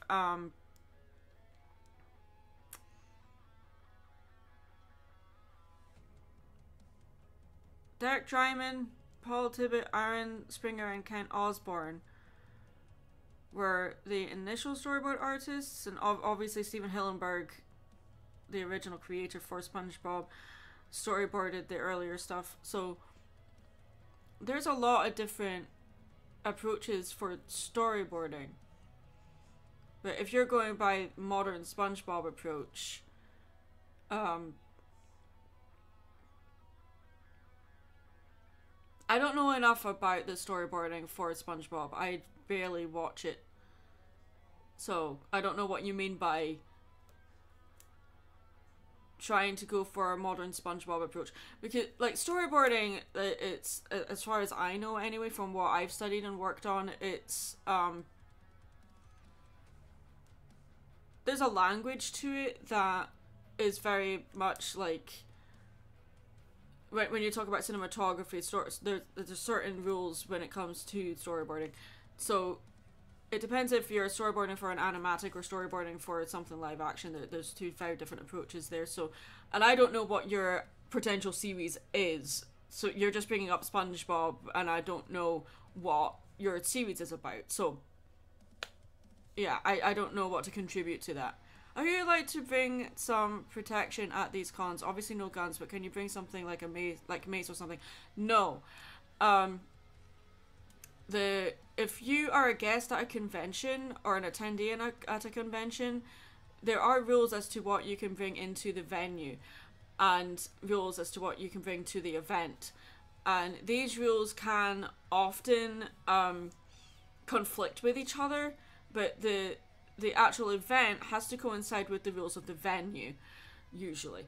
So, unless it's a specific event that is celebrated, like a gun show, for instance, you know, obviously, like, vendors can bring in, like, guns, but they can't bring ammo, yada, yada, yada.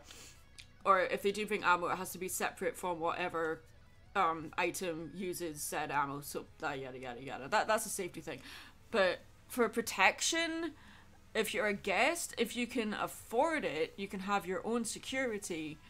But conventions usually have security somewhat hired, or they rely on a security that the venue itself hires. That's usually the case, because a lot of conventions can't afford their own security. That's what they pay the venue for. The potential series would involve my adventures with my YouTube friends in wacky situations. That's a very vague idea, but okay. They have a metal detector and restrictions on actual weapons at my state's Comic Con. Yeah, that makes sense. But for Mace, no, absolutely not. That will be confiscated.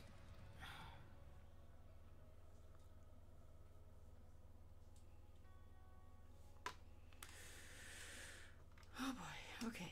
Let's see. So the light is coming from this direction. So this will have some light. Okay. Working things out in my brain for where the light is hitting.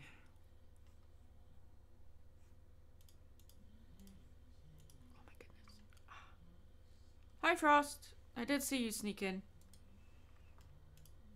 I just didn't comment.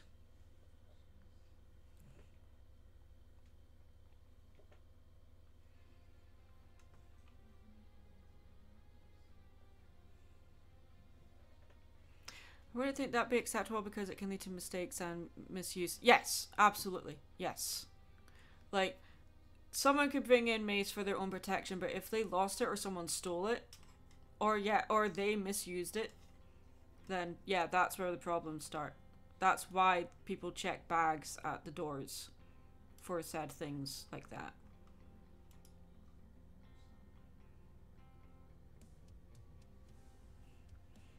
I don't know what GDQ is.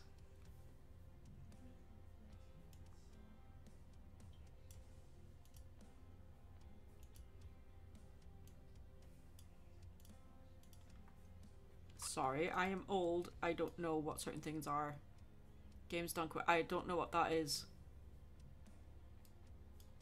I'm not a gamer, guys. I don't know these things. I'm an old woman. I'm 40 next year. I don't know how I don't know what the kids are doing nowadays. Oh. Wait, is that?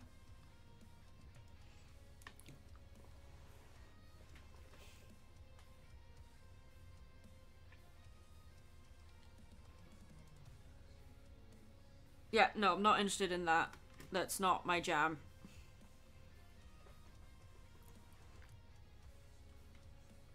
I am not a gamer. I would get really bored with that kind of stuff.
Compared to me, 31 is still a babu. You're still a baby.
Oh yeah, the DuckTales playthrough. I never finished that game.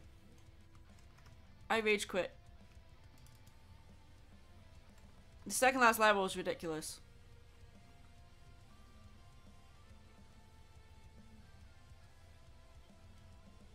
What? No, it didn't. Jeez. Has it really been that long?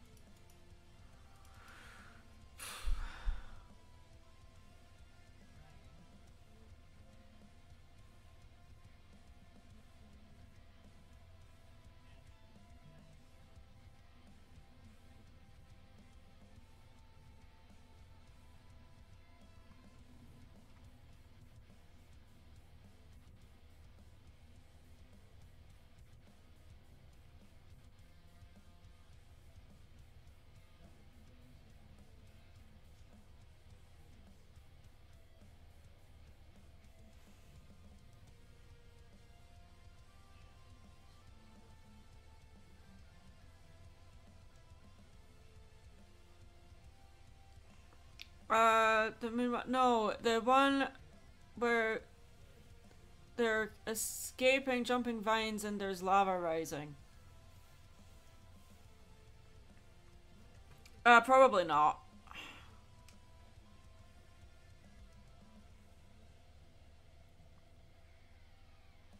I don't care about speedruns. Sorry. I don't care. Not my thing.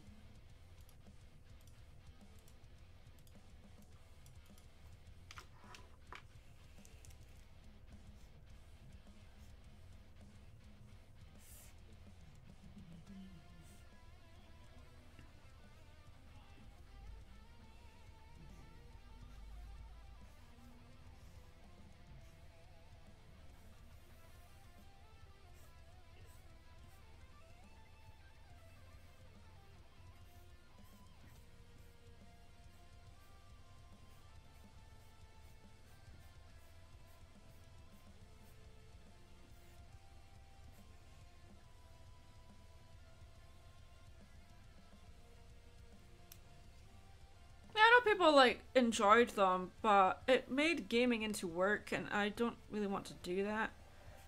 I like, if I'm going to play a game, I'm going to do it because I want to relax. I'm just playing the game that I'm playing right now is Transport Tycoon, and I'll just play that to unwind because I don't want games to become work for me.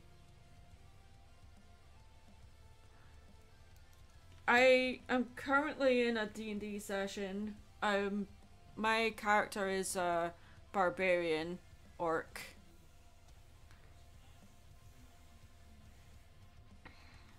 We have been recording the sessions and we do hope to post them eventually.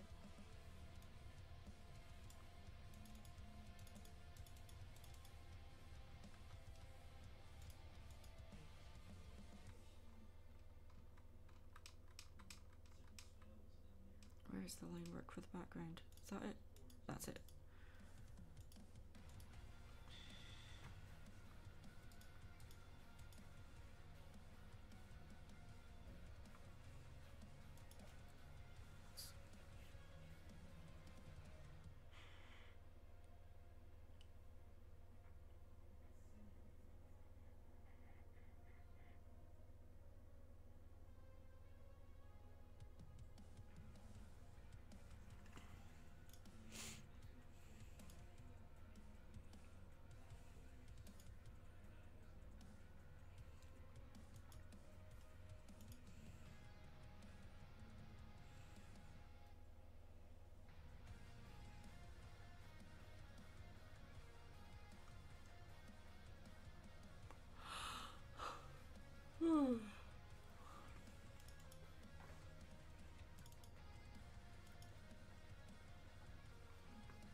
Alright, we are on the home stretch. We are almost done with this.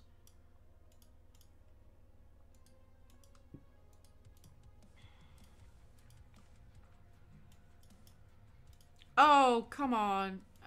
Okay. We have a program error. Alright.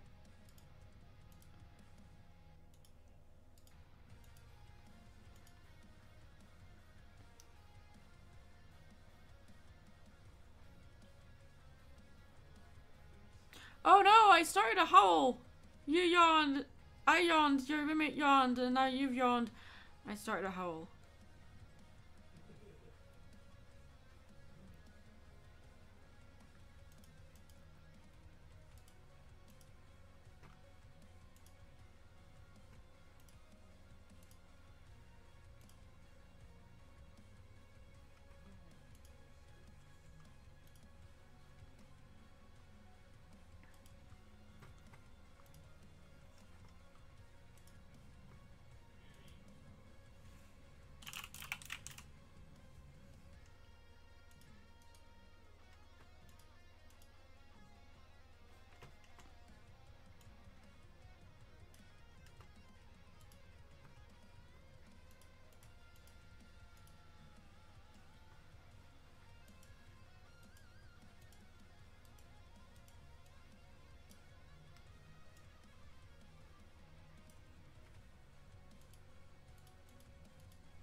You didn't even watch someone else finish it. Yeah.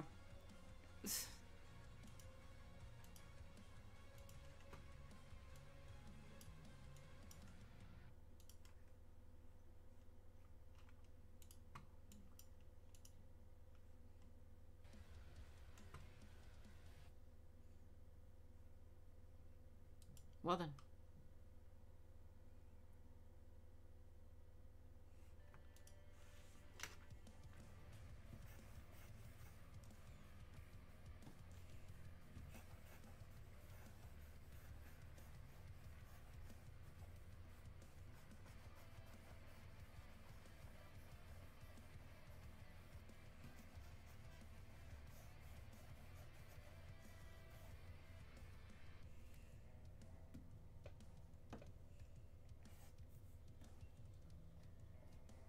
Oops.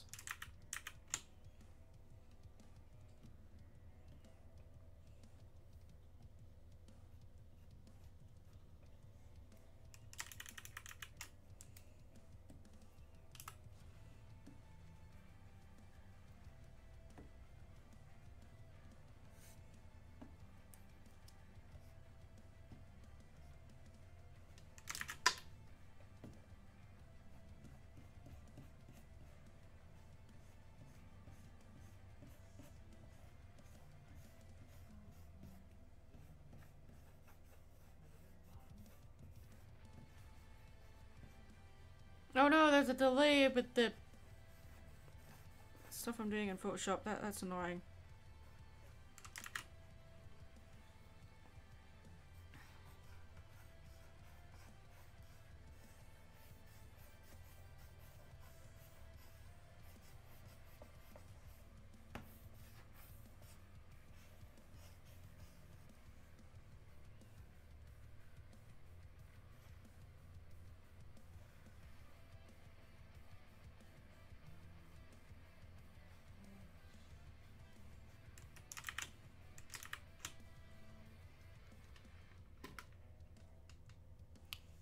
It's just not the same without you. I watched you play what feels like 90% of the game. It's just not the same watching someone else play other than 10%. Yeah.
We're having some problems with delay in Photoshop, so I think I'm gonna have to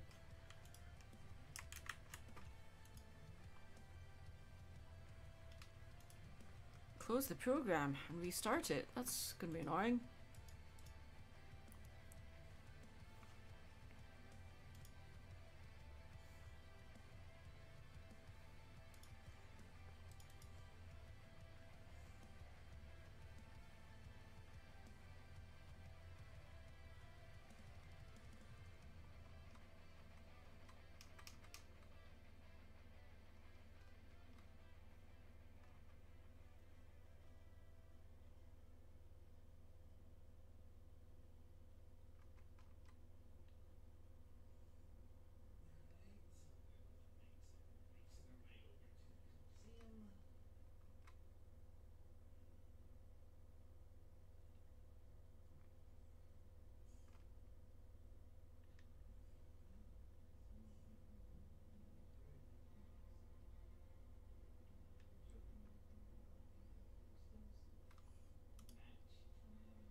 Got distracted by something. Alright.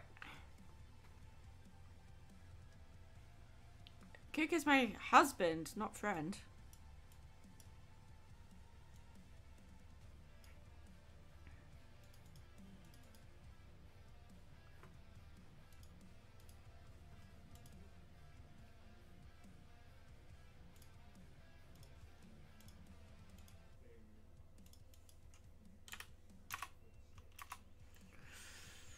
Okay, let's see. We can open the...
Wow, why are you going so slow? Goodness. There is nothing else running other than OBS streaming, but this shouldn't happen.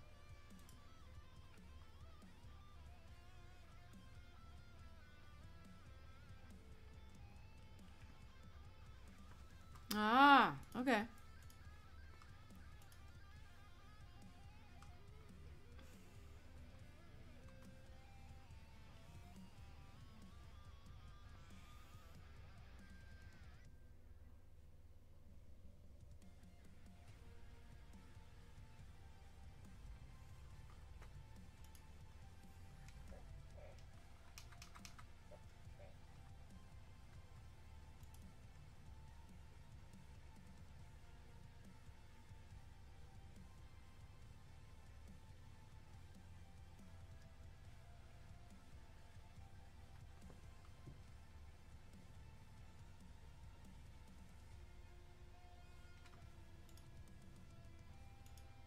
Oh, you would have to try Iron Brew yourself to decide what it tastes like, because a lot of people have told me it tastes a bit like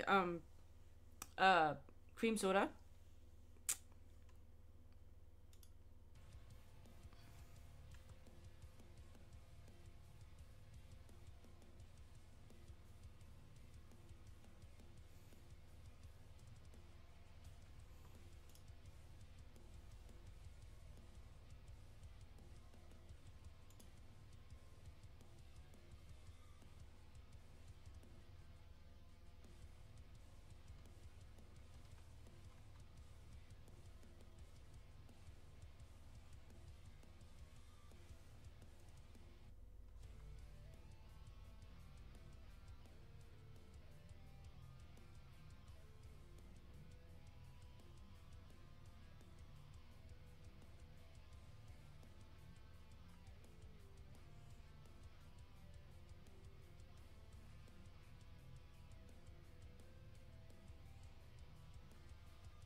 What?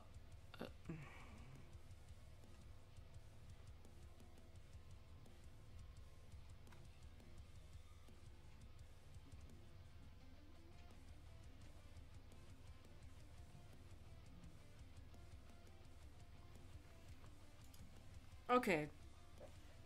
I think we can call the piece done. So, this is the digital version. And then the traditional version, I'm going to start work on it tonight. And I will post progress on that on my Patreon. Because it's going to be a... It might end up being a charity auction piece. I don't know. I'll think about it while I'm doing it. But thanks for hanging out, guys. I'm going to go get dinner sorted and then work on other projects. And I will see about streaming again earlier in the day. Because I think I prefer doing it earlier in the day than in the evenings. Because in the evenings I tend to work on traditional stuff. And I don't really want to stream that. Alrighty. Thanks for hanging out, guys. I'm Mad Munchkin. Stay creative. Put your shopping cart away. Wash your hands. Hold doors open for people. All that wonderful, awesome stuff. Just be nice to each other. Be kind to each other. Be excellent to one another. Put some beauty back into the world, as Iron Blaze says. Alright. Take care, everybody. Good night.